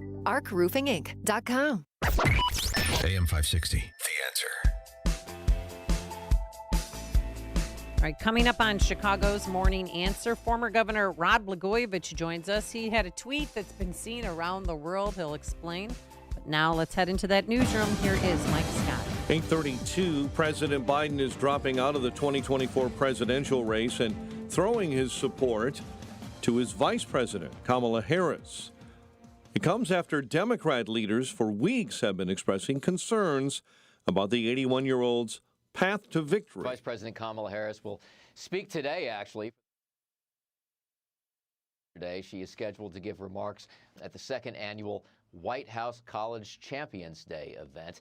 DNC Chair Jamie Harrison laid out a path for the nomination, saying in the coming days, the party will undertake a transparent and orderly process to move forward as a united Democratic Party with a candidate who can defeat Donald Trump in November. This process will be governed by established rules and procedures of the party. However, the Democratic Party is noticeably divided over whether its members will back Harris for president right now. Massachusetts Senator Elizabeth Warren says a strong women may scare the Republicans, including former President Trump. Think about Vice President Harris's years as a prosecutor. She's someone who's gone toe-to-toe with people who bluster, people who bully, people who lie, and she has held them accountable. With President Biden announcing his exit from the 2024 race for the White House, Republican Senator Rick Scott of Florida taking steps to force him out of office as soon as possible. Scott on X saying he'll introduce a resolution this week urging the cabinet to invoke the 25th Amendment. The CDC says now 2 have died due to a major listeria outbreak in multiple states. Connected to deli meat, one of those who died was in Illinois. In a warning issued on Friday, the CDC says at least 28 others have been sickened. A 23-year-old man drowned in Lake Michigan at Leone Beach overnight. The incident happened just before midnight this morning in the 1200 block of West Toohey in Rogers Park. After being located in the water, the man was transported to St. Francis Hospital, where he later died. Cubs beat the Diamondbacks 2-1 at Wrigley Field. White Sox lost to the Royals 4-1. Fire take on Sporting KC this week in Leagues Cup action. Bulls wrapping up summer play with a loss to the Lakers in Vegas on Saturday. Bears continue training camp. They had a 70-minute practice at Halas Hall on Sunday. Xander Schauffele celebrating his second career major after winning the 152nd British Open. The news is a service of Bank of America. Bank of America has powerful digital solutions for local and global businesses so you can make every move matter. Visit bankofamerica.com/banking-for-business to learn more. Bank of America N.A., copyright 2024. And a check of traffic and weather on the way next on AM 560. Mike Gallagher wants accountability for the things said about Trump. But it's very hard for me to get real sympathetic to cries of tamping down the rhetoric when they've called Trump Hitler and Mussolini. And now they're going to tell us that we need to tamp down the rhetoric? My instinct as a veteran broadcaster is to say, okay, I'm all right. How about it starts with you? The Mike Gallagher Show, weekdays at 9, right before Dennis Prager at 11 on AM 560. The Answer. Do you just grin and bear it or bite the bullet when it comes to everyday pain? Don't. Try Relief Factor, a drug-free daily supplement that helps your body fight pain naturally. Relief Factor doesn't just mask pain, it helps reduce or even eliminate it. It's 100% drug-free, it's developed by doctors. In 3 weeks or less, you'll know whether it works for you like it works for me. Try Relief Factor for yourself. Go to relieffactor.com or call 1-800-4RELIEF and save on your first order. That's 1-800-4-RELIEF. Hi, this is Rhett Rasmussen of BestHotGrill.com. We make the amazing Solaire infrared gas grills that are built to last and will consistently deliver better than restaurant grilled food. The Solaire infrared burner heats up to 1,000 degrees in just 3 minutes, even in the dead of winter. The high heat locks in the juices and flavor and grills food faster. Learn more about these fantastic USA-made grills at BestHotGrill.com. Solaire, hot, fast grills at BestHotGrill.com.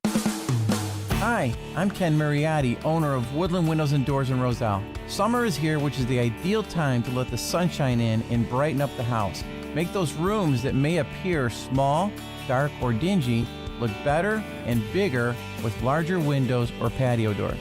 Our highly skilled installers can enlarge openings if your space allows. For decades, Woodland has been transforming living spaces with Marvin windows, featuring styles ranging from modern to traditional. Marvin replacement windows and doors can also bring your backyard right into your living space.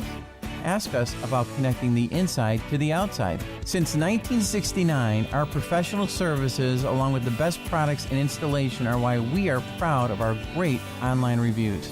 Need new windows now? Buy now, pay later with 0% financing for 18 months. Terms and conditions apply. Visit woodlandwindows.com and schedule an appointment today. That's woodlandwindows.com. It's your life, your legacy. Shouldn't it be your choice? For nearly 2 centuries, Catholic Cemetery Chicago has been a haven for families, offering sacred spaces to honor these legacies. Take an active role by pre-planning your final arrangements. Alleviate your loved ones a future financial burden. Lock in today's prices and take advantage of no interest payments and no hidden fees. Visit CatholicCemeteriesChicago.org or call 708-236-5490 to schedule a free consultation today. Hi, this is Carl Amari. I'm Lisa Wolf. Join us every Saturday night beginning at 8 p.m. for all things entertainment on Hollywood 360. If you love classic radio shows, The Shadow, Jack Benny, The Lone Ranger, Dragnet, Gunsmoke, and many more, we have them for you on Hollywood 360. We'll also present trivia contests with prizes, showbiz news, celebrity interviews, games, and movie reviews. So don't miss Hollywood 360 every Saturday night beginning at 8 p.m. on AM 560, The Answer. This hourly segment is brought to you by In the Know with Wealth Management Group, hosted by Craig and Leslie Bolanos Sunday mornings at 10. Learn more at investwithwmg.com. 8:39. Let's get an update on the roads. Team Hochberg traffic center time. We'll start on the Kennedy outbound. Accident, left center lane block. It's outbound on the Kennedy at Lawrence. Delays on the Dan Ryan coming inbound between 47th and the Roosevelt. And on the outbound side of the Ryan, 2 left lanes are blocked. with a bad accident near 87. Delays on the tri-state. It's on the northbound side between Everett and Town Line. An accident is blocking the right-hand lane.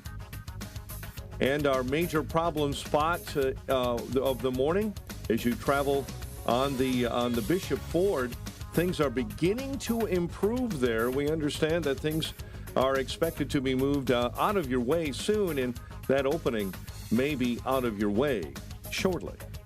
Chicago's Morning Answer with Dan and Amy continues next. AM 560 Weather Center forecast, partly sunny. Maybe a thunderstorm this afternoon. High 84, partly cloudy and 66 overnight. Humid with a thunderstorm in the forecast for tomorrow, a high of 84. Currently partly sunny and 71 at O'Hare. Your next news update is at 9. And Chicago's Morning Answer continues next on AM 560 The Answer. Now, from the Signature Bank Studios, America First with Sebastian Gorka. Weekday afternoons at 3 on AM 560. The Answer. All right, in case you've been living under a rock, you know that President Biden is not going to be seeking re-election. And there's some dribs and drabbles of information coming out, and this one I found very interesting. Biden has two younger brothers. One's named Frank. They call Frank the alcoholic. Literally, that's how they responded to this. But Frank spoke to CBS News and gave him some information. CBS News had a brief conversation with Frank Biden, one of President Biden's two younger brothers, and here's what he told us. He said, "I'm incredibly proud of my brother. Selfishly, I will have him back to enjoy whatever time we have left. He is a genuine hero. Country over self. It sounds corny in our cynical political environment, but he nor I are cynical. The goal remains the same: defeat Trump and continue the work that Joe has done. My hope is that our party rallies around this heroic act." We asked him whether he feels that his brother's overall health and vitality played a major role in this decision, and he says, in my humble opinion, absolutely. So a member of the president's family now confirming that the president's health was indeed a major factor in this decision, and calling his brother a hero for making the decision to pass the torch to Kamala Harris. So, Nancy, sorry. What time we have left? Yeah. Does he mean what time he has left in office, Yeah. or what time he has left on this planet? I think he's saying the time in office. Okay, because it sounded a little ominous. Yeah. And everybody's reacting. Everyone's wondering who's behind, who's the Wizard of Oz, who's the man behind the curtain. Well, is it Obama? But is it Pelosi too? No, not more so than Obama. This is Well, Obama's party. With more on that and the tweet that was read throughout the world, let's welcome back to the program former Governor Rod Blagojevich. Good morning, Rod. How are you? I'm good. Good morning, Annie. How you doing? Good. Well, I was a little shocked when I heard the news yesterday. I expected it to be coming, then I wasn't expecting it. And where were you when you found out? Well, I was at home, and I just put out a tweet moments before that Obama was pulling the strings and working behind the scenes in a classic old school Chicago political way, the way the old political ward bosses used to do it, to maneuver and push Biden out of the race. And then suddenly the news came out that he actually got out of the race. So in some respects, that tweet I put out was a little bit prophetic. Yeah, and you wrote that I've known Obama since 1995. We both came out of Chicago politics. I know how it works. He's behind the campaign to dump 15 million Dem primary voters and replace Biden with his choice. Classic Chicago Democrat machine politics. Selection over election. The bosses over the people. Now, is what he's doing and what they're doing, is that even legal? Well, I think it very well may be. I mean, I would imagine, I'm sure the President of the United States, if he feels he's not capable of doing the job, can step aside. And the likely successor would be the vice president. But really, to me, it's not a question at all of legality. It's a question of honesty.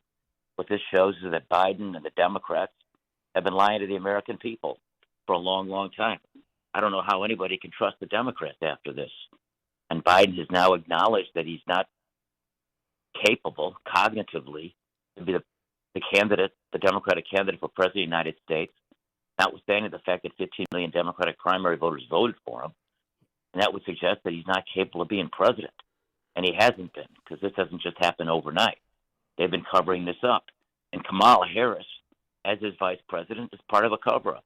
It's been a conspiracy to cover up Biden's incapability of being president. And all of the Democrats who have been supporting Biden are complicit in this. And I think it goes back to fundamental trust. How can you believe these people? That's true. That's true. Governor, hey, what's up? It's John Anthony. Hey, John. Hey, I'll never forget. I always tell people we were together the night of the election in 2020 when you stood up and said something's not right. They're getting ready to do something. When all of the voting counted, I tell people that story all the time because when we went to bed and we was went ahead to bed, in the polls. Yeah, because we were together up until like 1 a.m. that morning over at Mark Vargas's place in Chicago. And we saw it, and the governor, and that's what I always say, Governor Blago, you know some stories that I wish you write about and uncover what's really the Barack Obama and who he is and what he was. You guys know each other very, very, very well, but that's not my question. I just wanted to bring that out. How does Kamala, if she's the candidate, how does she overcome the lackadaisical campaign, all of the things, the inflation, I'm talking about the border crisis? How does she overcome that as somebody who was the biggest cheerleader for the Joe Biden's campaign? Well, I think she's going to have to run on his record, and she's part of that record. And she was charged with the responsibility to protect our border, secure our border, and that's the most glaring failure of the Obama of the Biden administration. You said it right. I'm talking a little bit like Biden. I'm flipping. You're right, because this is the third Obama administration. So go ahead. Yeah, I didn't mean it that way, but in any event, Kamala Harris was in charge of the border, and the border is a disaster. And over 10 million illegal immigrants have broken into our country, and they've taken the place in our society above, poor people who are living in, communities around America, disproportionately black. They're taking away jobs and tax dollars and all kinds of other things. And so she's going to have to answer to that. She'll have to answer to inflation and the foreign policy that has led to the breaking out of wars in places like Israel and Ukraine. And so she's going to have to be the mouthpiece defending Biden's administration, and she's been part of that as well. So the matchup between Trump and Biden is really not that different between the matchup between Trump and Kamala Harris. And then you got the factor that there's a Hillary Clinton quality to Kamala Harris, I think.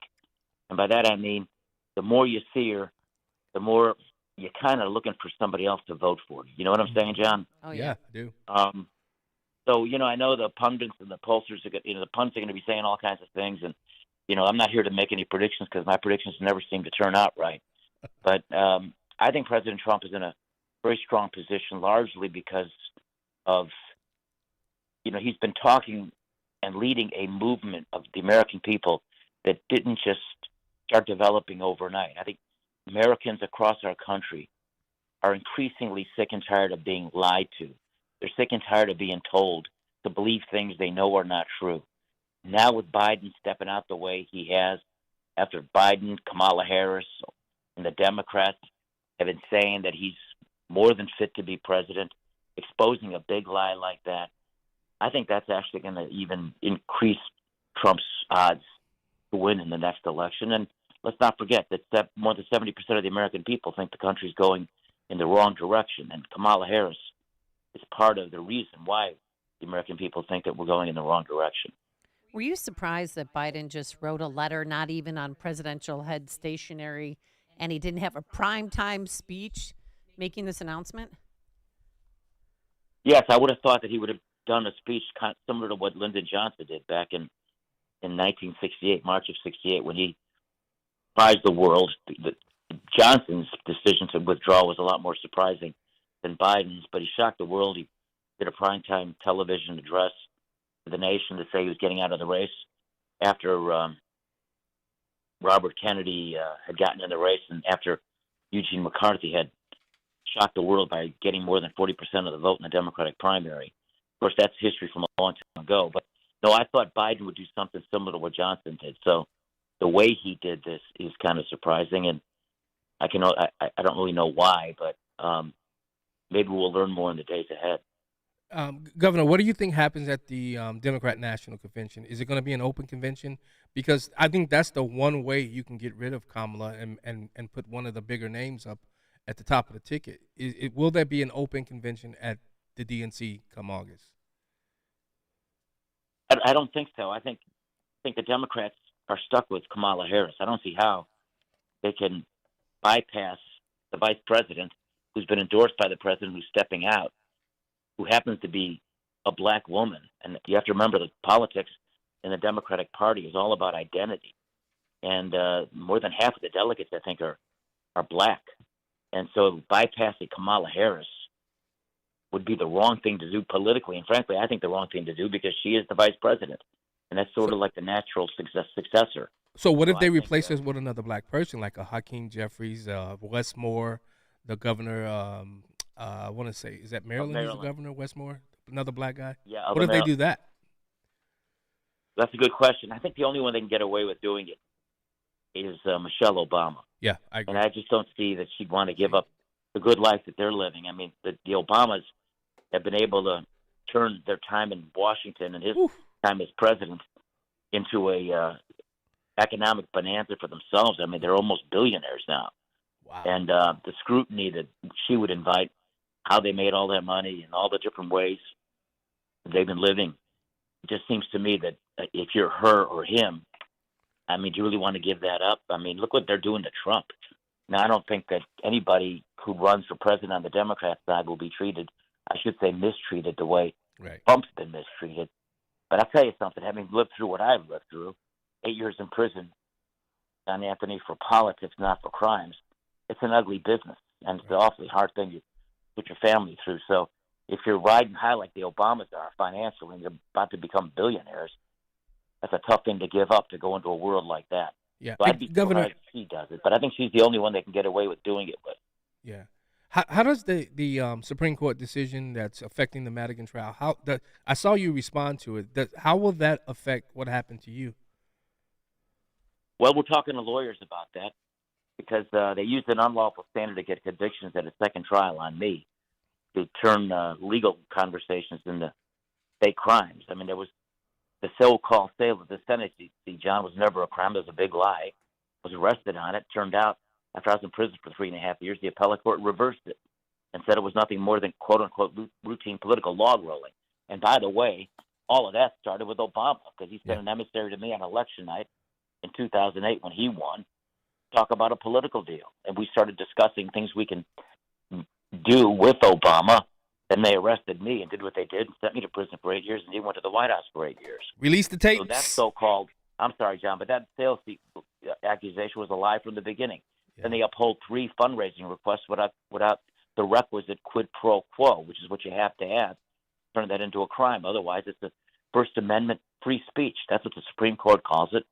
But I think the appellate court, and what I've learned about the court system is very politicized, very rigged, and we've seen now with the Democrat courts and prosecutors have done to Trump, it's what these Bush-appointed prosecutors did to me. And this is wrong, whether they do it to Democrats or Republicans. It shouldn't be a partisan issue. It should be an American issue. Yeah. Did they interview Obama? Was Obama interviewed doing this court case? He was, and his FBI 302s are still being covered up. I want to hear those. Release the tapes. And and when you're the guy that's being charged, you're entitled to have those, and they wouldn't let me have them. They're covering those up. It's very interesting to see what he says on those FBI 302s. If you were Kamala Harris, who would you choose as a running mate? I think their strongest running mate would be the governor of Pennsylvania, because Pennsylvania is a battleground state, a very significant state in this election, Josh Shapiro. So I think that ticket would be maybe their best possible ticket.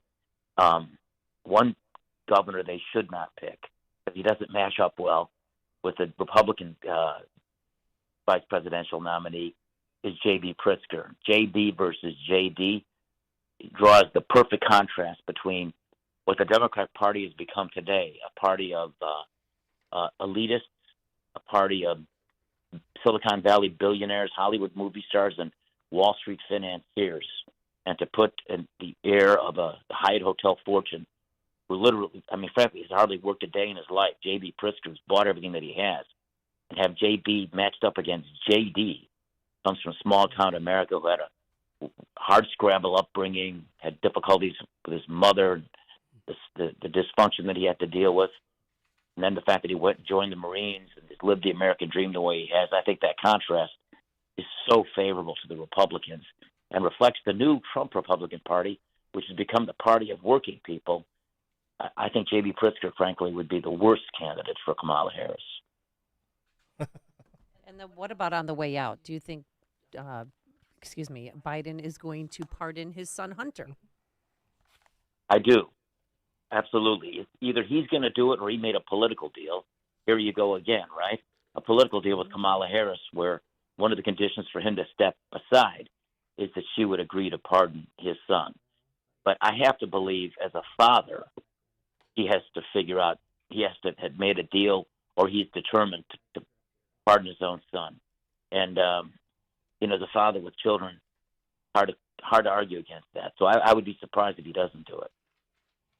Yeah, I agree. I think he does it. All right. Rod Blagojevich, thank you so much for taking time. You can follow him on Twitter at RealBlagojevich, and he joined us on our turnkey.pro answer line.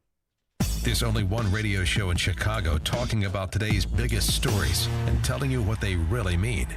That show is this one, Chicago's Morning Answer on AM 560, The Answer. Guys, it's summer and time to do more outdoors, but do you feel out of energy, lacking motivation and mental focus? It could be low testosterone. Low T affects millions of men, and it happens naturally. The solution? Testosterone replacement therapy at Low T Center. It starts with a quick test, and the results are fast. Don't wait. Take control of your health. And now Low T Center is offering a free initial test. So if you're over 30, schedule a visit at lowtcenter.com today. That offer is good until July 31st. lowtcenter.com. Terms and conditions apply. Signature Bank is Chicago's fastest growing independently owned business bank. It's a bank where relationships still matter. Signature Bank knows your name and your story. I'm Dan Proft, and I know this because Signature Bank is my business bank. Hi, I'm Paul Jenkins, owner of Bancroft Architects and Engineers, a service-disabled veteran-owned small business providing design solutions for clients, including the VA. When looking for a trusted banking partner, Bancroft was lucky to find that partner in Signature Bank in 2015. With Signature, personal service goes beyond a login and a PIN number. My staff and I have the comfort of knowing that we're dealing with real people who know our business and care about us as individuals. Signature helped finance our new state-of-the-art facility, and Bancroft looks forward to further expanding business opportunities for disabled veterans and historically disadvantaged communities. Signature Bank is looking for their next success story. To learn more about turning your business vision into reality, visit signaturebank.bank. Signature Bank, helping local businesses succeed. Member FDIC, Equal Housing Lender. What if I told you you can save a baby's life for just $28? Well, it's true. Preborn is a ministry doing just that with the help of people like you by offering free ultrasound sessions to pregnant girls and women who otherwise might choose to end their pregnancy. We know that pregnant girls and women who can see their babies on ultrasound are far more likely to choose life. Your gift today can save babies' lives. Just $28 can give a mother the chance to see the truth of the baby that is growing inside her. $140 can do this for 5 girls and women. Whether you want to save one baby or 5 or hundreds, that opportunity is just a click or phone call away. Call 833-850-BABY. That's 833-850-2229. Or go online to 560theanswer.com/preborn. AM 560, The Answer. All right.